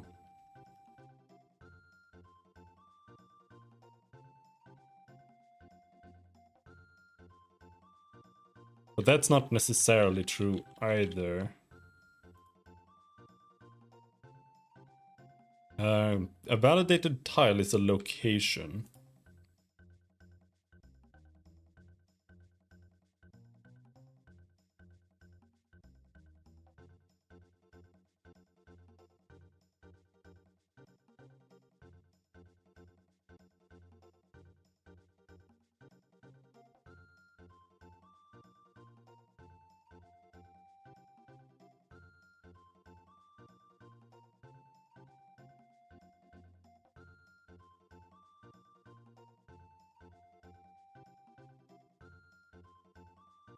So that's a little, but that really depends. I guess the tile kind of has to contain whether it's like within range or not on its own.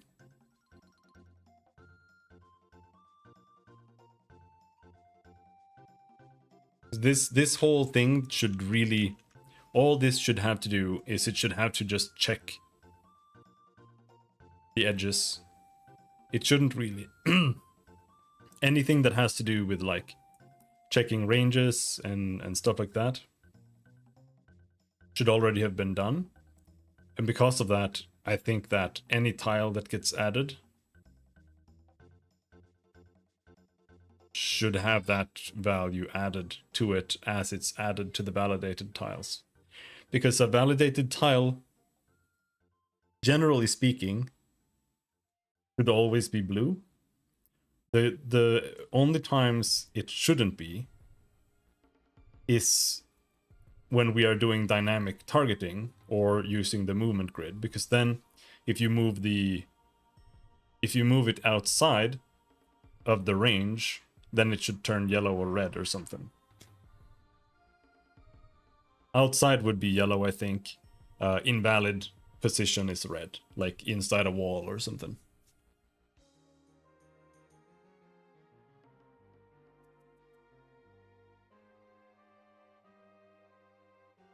And on a movement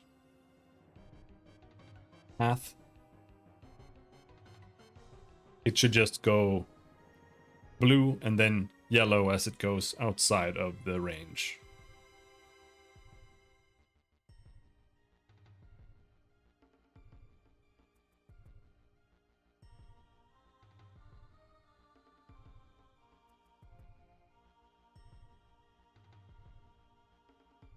Though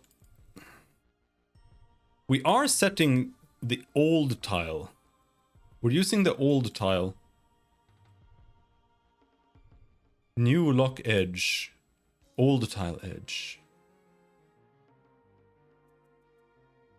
Don't really understand what I'm doing here. Like, not entirely. Like, why is the bit different on the old and the new?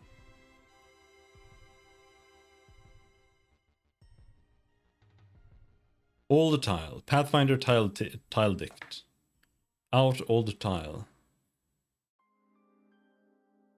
And here we are getting validated tiles.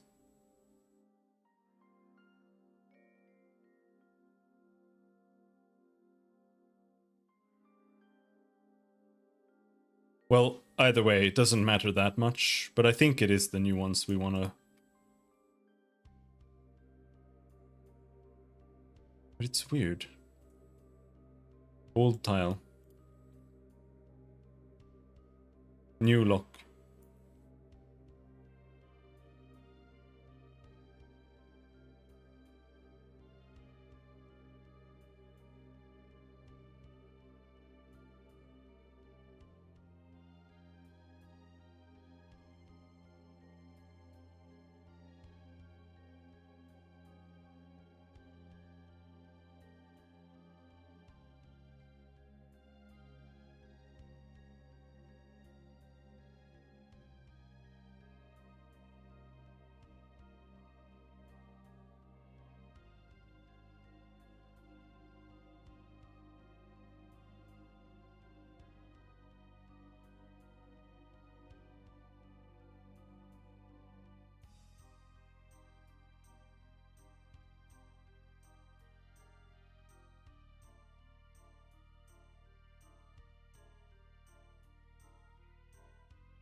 And we can just see if that does anything at all.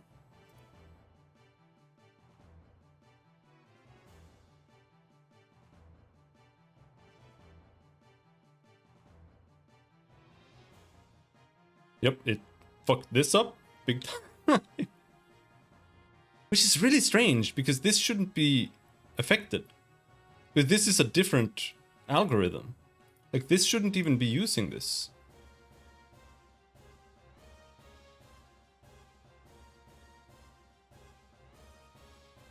Generate range result.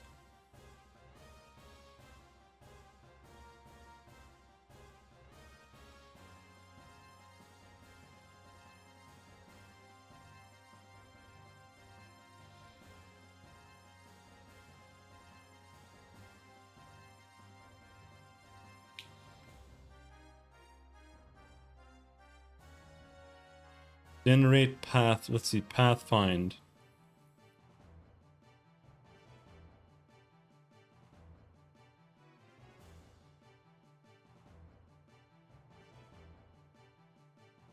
Movement path, movement range. No, I think this should always be range path.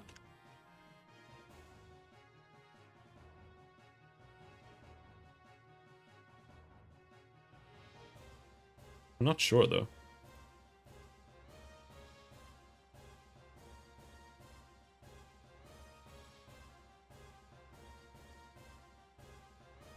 No, it shouldn't.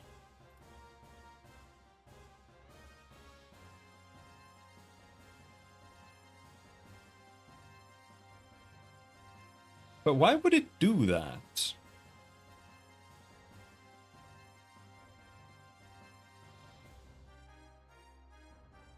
Since we're checking this,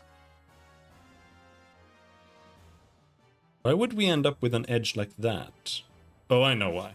It's because I'm not resetting the edge. Edge equals 0.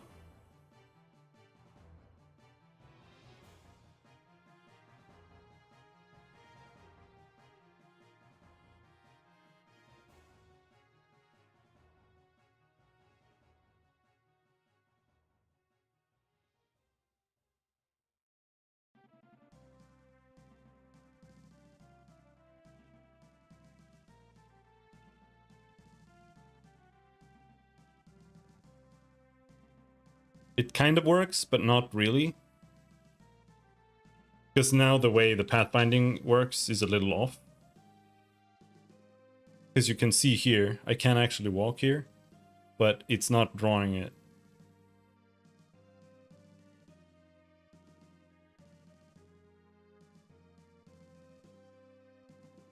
But it is actually working correctly otherwise.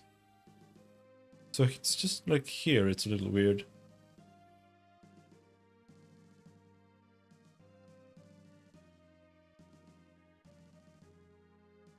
But triple stab kind of works now, but we can see it's actually having these problems here that I thought it might.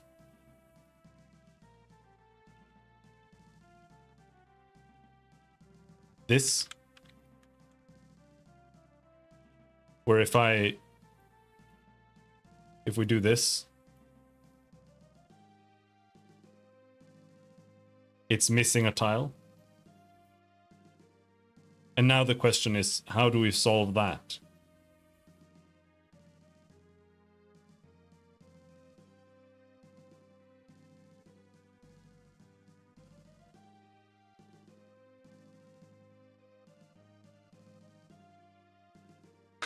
And I think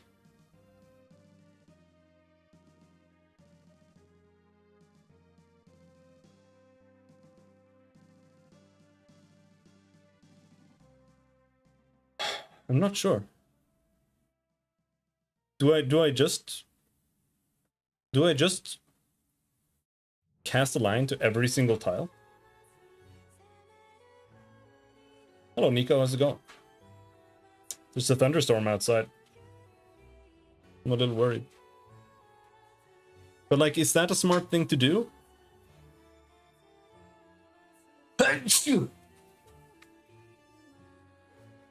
Because like, again, what if I have a range of like 20?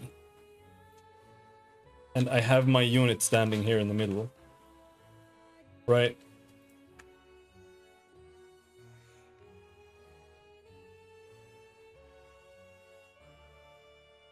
And we have a range like this. Massive range. I don't want to pathfind to every single pixel here.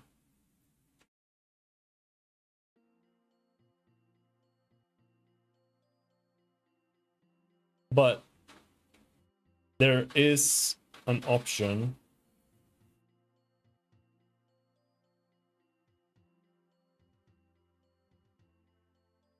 And that's again to actually pathfind every tile.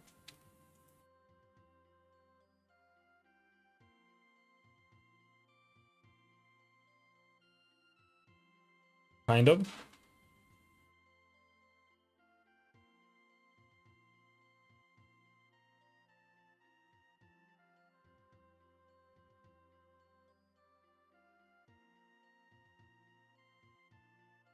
But if I do that, I'm not sure how to do it in the best way.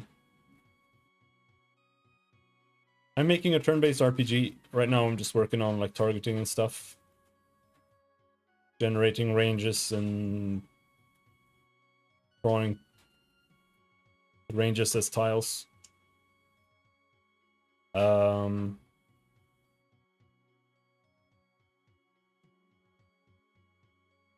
Because the reality is, even if there are like 100 million tiles, all we need to do is we just need to add every tile that we pass to the validated tiles list. And that's why I want to pathfind to the edges like this first and foremost, because that takes care of almost every single tile, even with huge ranges. So once I've done that, I'm not really sure. Like, should I just take the entire area like this and just path through, find it, like just iterate through it like this, and just be like, if it's in range, we check, do we pathfind against this, and then we check the validated tiles, and we check, is it in the validated tiles? Yes. Then we skip it, because like I don't think I can really.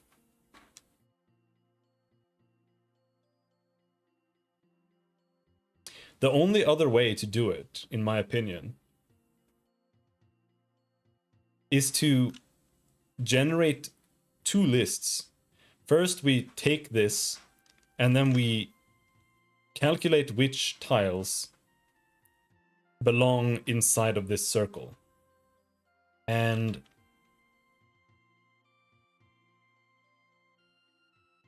then we create a list called like invalidated tiles. And then we add, and then as I go through all of these outer ones and we validate tiles, instead of just adding the validated tiles, they're actually taken from the invalidated tiles. And that way I end up with a list of tiles that are remaining that might have been missed.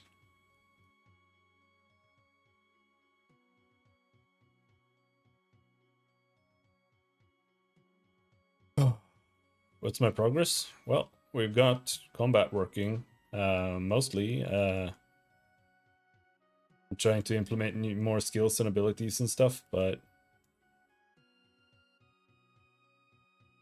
that's where this is coming into play, and it's not really working right now. Can attack people. Got some combat animations there. I love your art style. Well, thank you.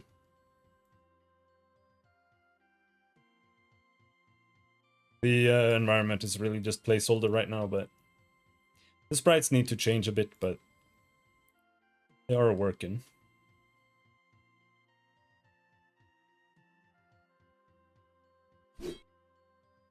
Shitty placeholder spell. Unity? Yeah. At least for now. I do want to move away from Unity to monogame instead. But we'll see. Where I'm gonna finish working on this. I'm gonna finish this combat prototype, and then I'll take a look into that. But I have a pretty advanced shader that renders the game. And if they don't support that, then it's fucked. And we just stay with Unity. It's that simple. This is my shader. It's pretty big. What engine will you switch to? Monogame.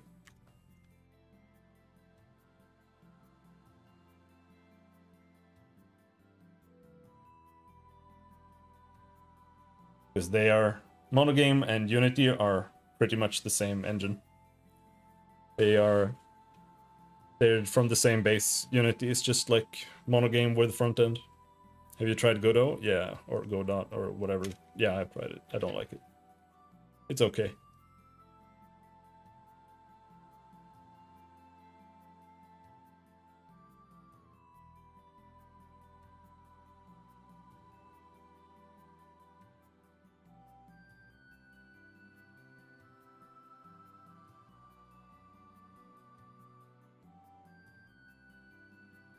It's not as complex as Unity, though.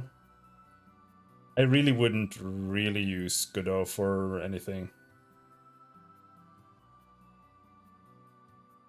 But that's also because I'm used to Unity, and any like difficulty that Unity might have for working with 2D, I've already like figured out how to deal with it, so I don't really have any issues. But our game isn't really a 2D game, it's actually a 3D game.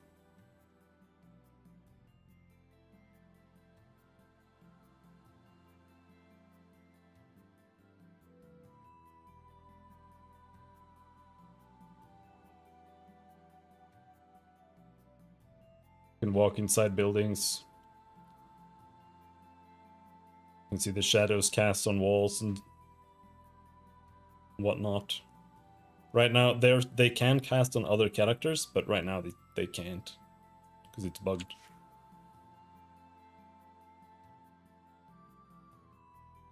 You can walk into this building. You see this building has depth.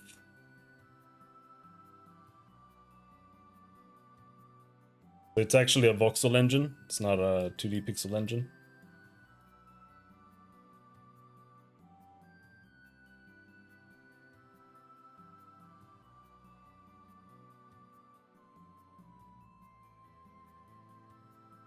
That probably took a lot of time. Yeah, it took a little while.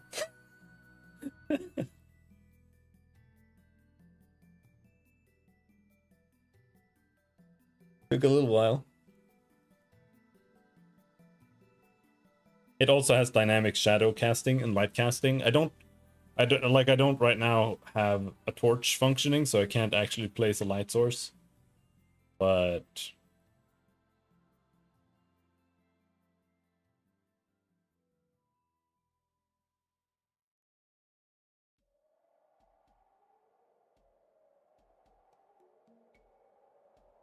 I don't know if the clouds work right. The clouds work-ish, I think.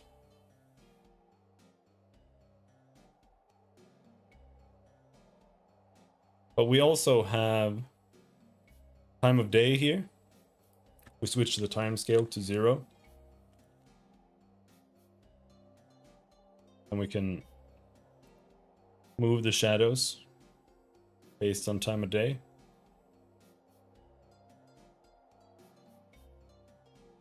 That.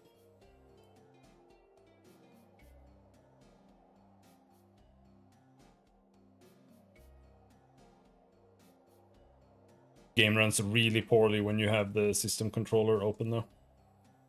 Really, really, really poorly. It's like 10 FPS. I personally use G-Develop to make my games. I've never even heard of that.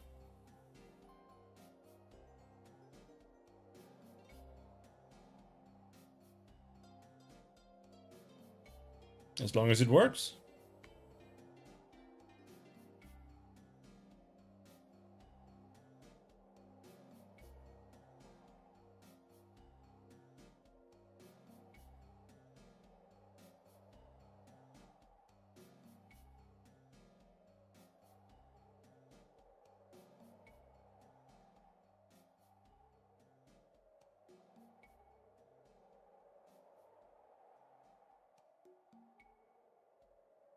Everything really depends on what you're trying to make, so.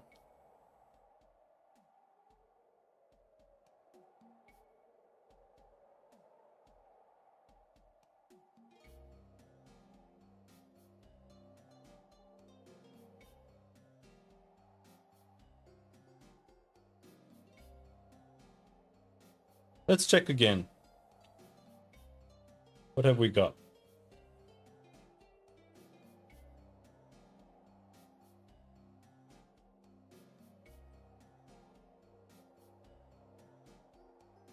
Movement works, but it's bugged here. Triple stab works. Not really. It's not working down here for some reason.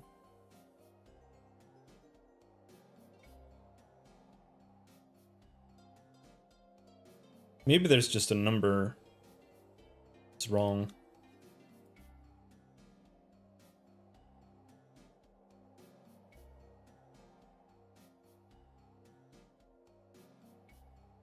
Range find. It looks like there's some offset that's wrong. Just here. It's the bottom left that's wrong. So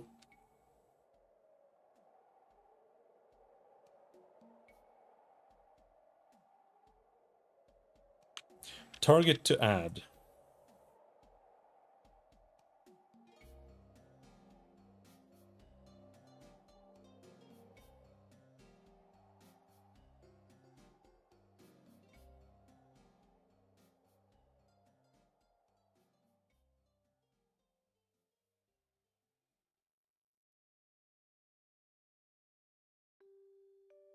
Position minus I.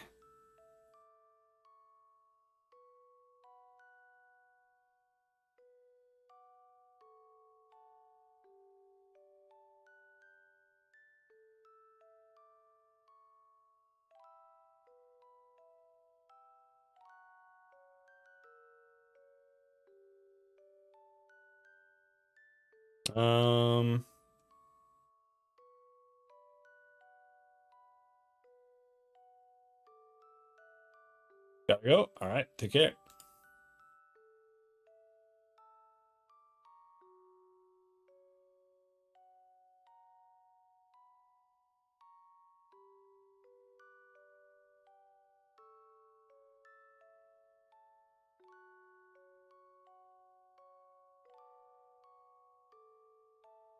This should be 0. I also hope this game gets big one day.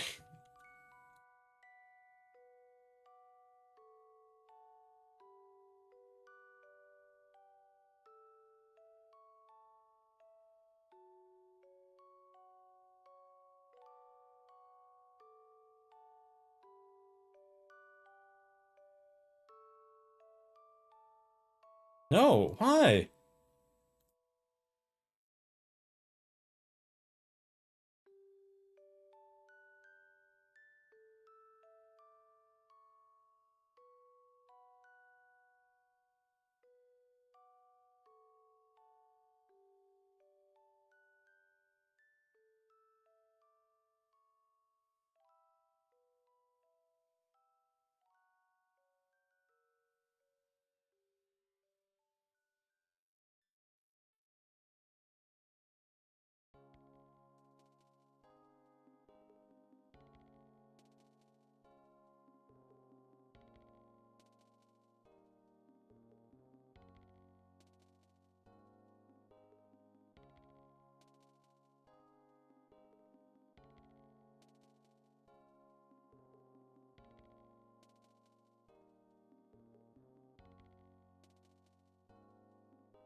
Is it this?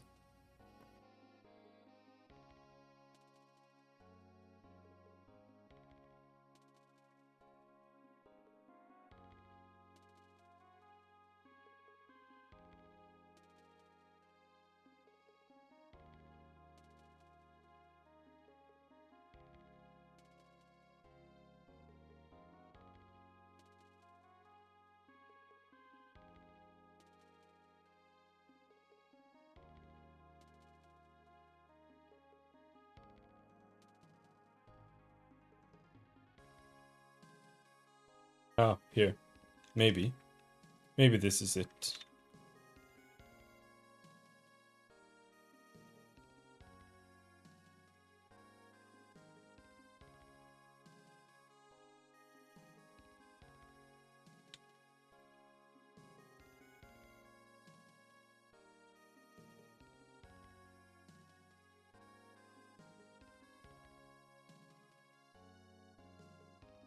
Didn't fix that, unfortunately.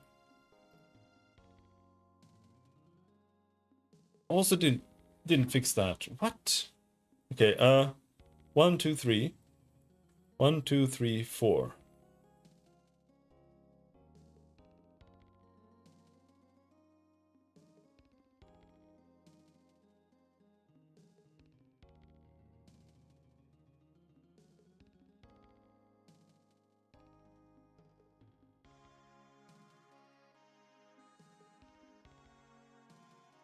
Why is it 4 down?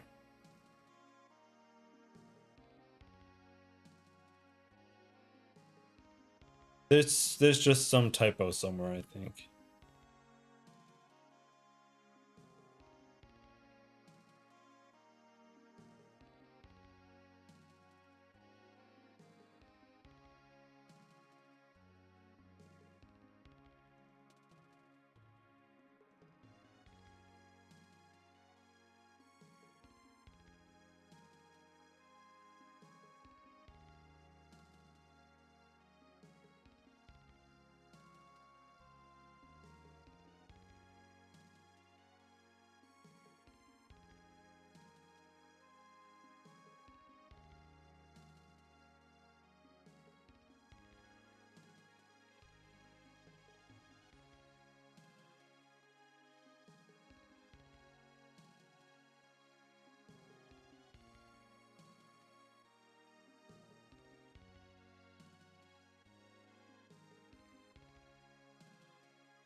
Does this need a minus here?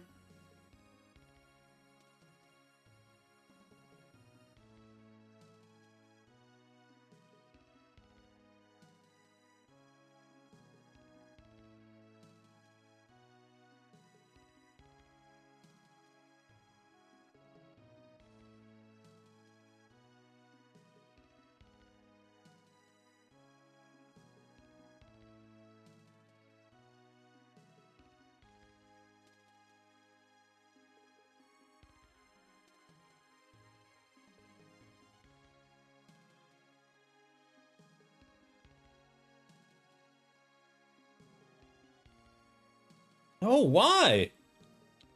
Why is it 4?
Which side is actually wrong? I shouldn't have turned it off.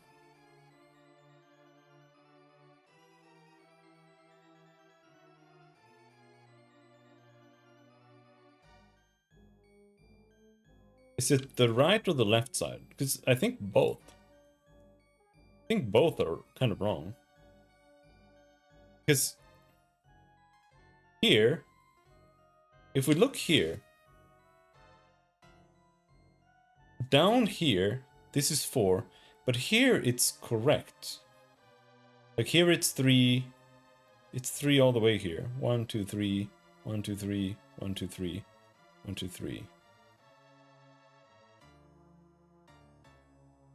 But then down here it's wrong.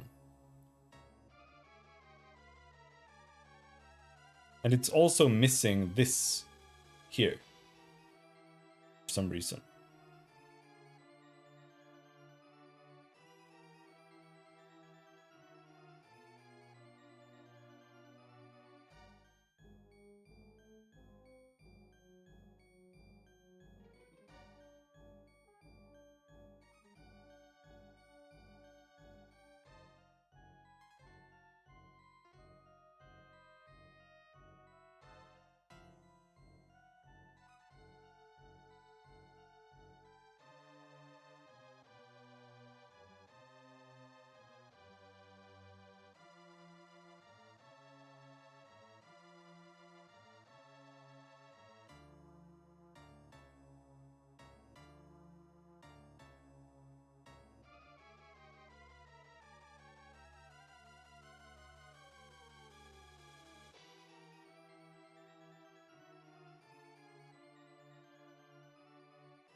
So let's see. This is 6-4. Does 6-4 show up here? 6, 6-5, 6-4.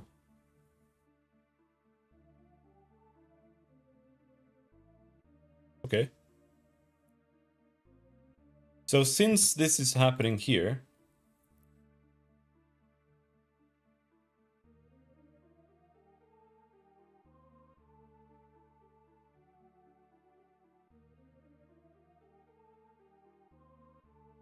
I'll to check 6-4. That means it is added here. But this is where the issue is. Well, okay, not necessarily actually.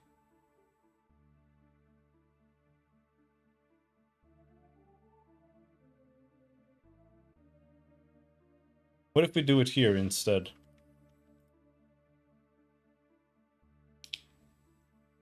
Here. Target list. Hi.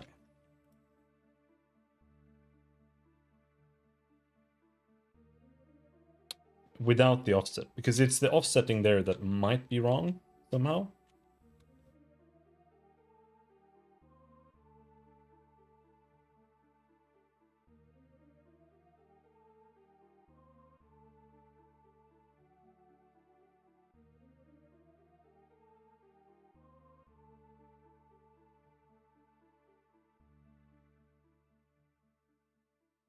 This is now 5-3. 5-3. Does 5-3 show up? 5-3 shows up there. Okay. That tells us that the error is here. Somewhere.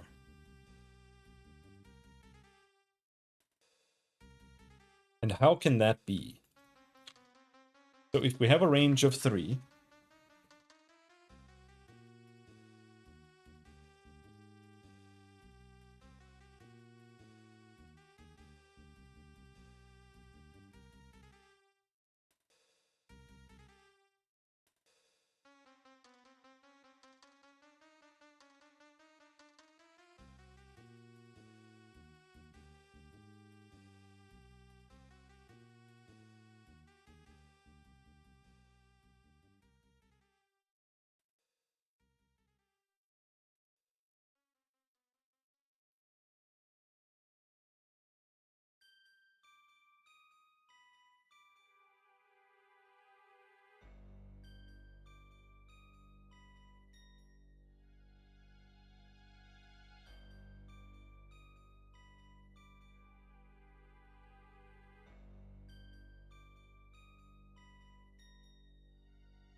maybe it's that one. Maybe that was it.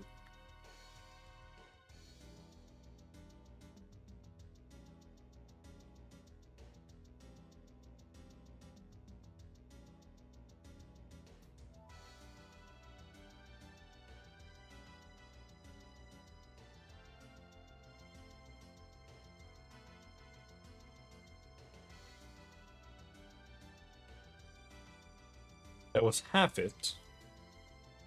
Now, I don't know why it doesn't show up here. Because I feel like it should. But we now have the correct structure here. But this makes me think that there's another bug down here.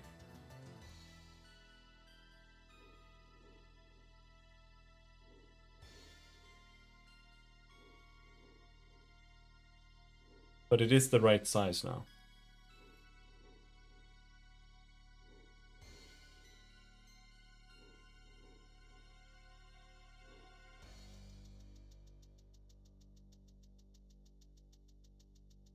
You can see here we have lots of errors. That was an error.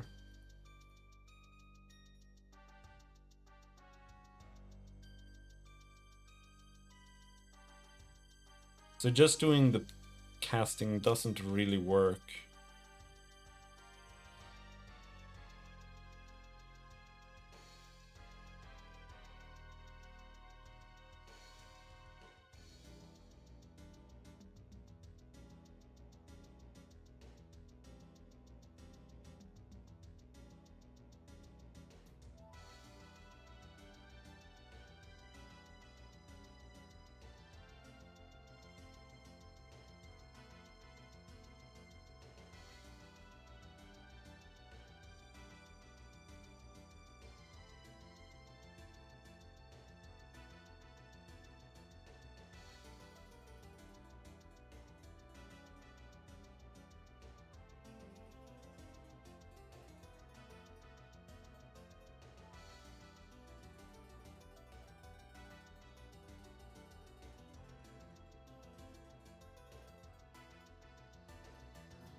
Yeah, I think that's as much as we're gonna get done there today.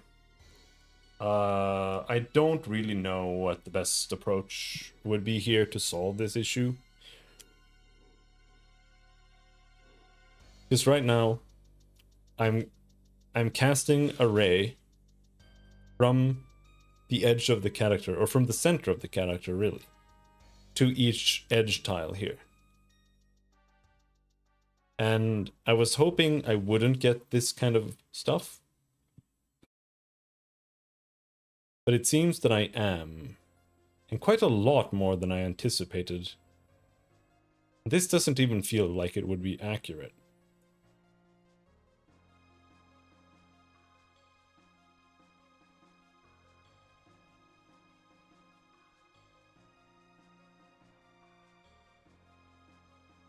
Because casting a ray to every single tile, that's a little ridiculous. But maybe that's what I have to do.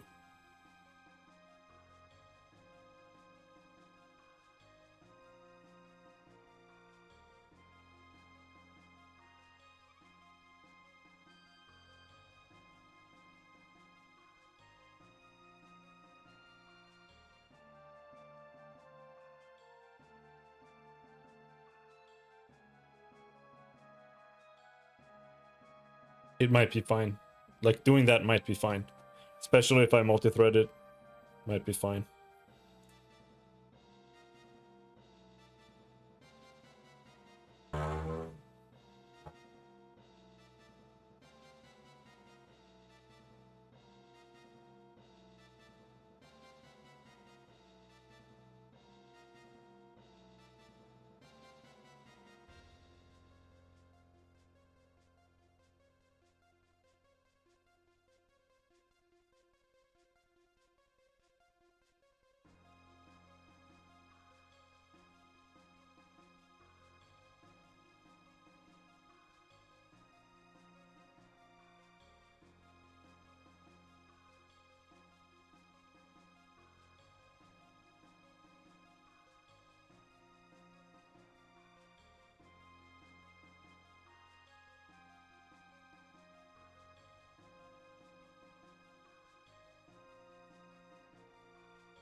Yeah. That'll be that. Until next time. Thanks for hanging. Have a good night. or a good day, or whatever the hell. See you later. Bye bye.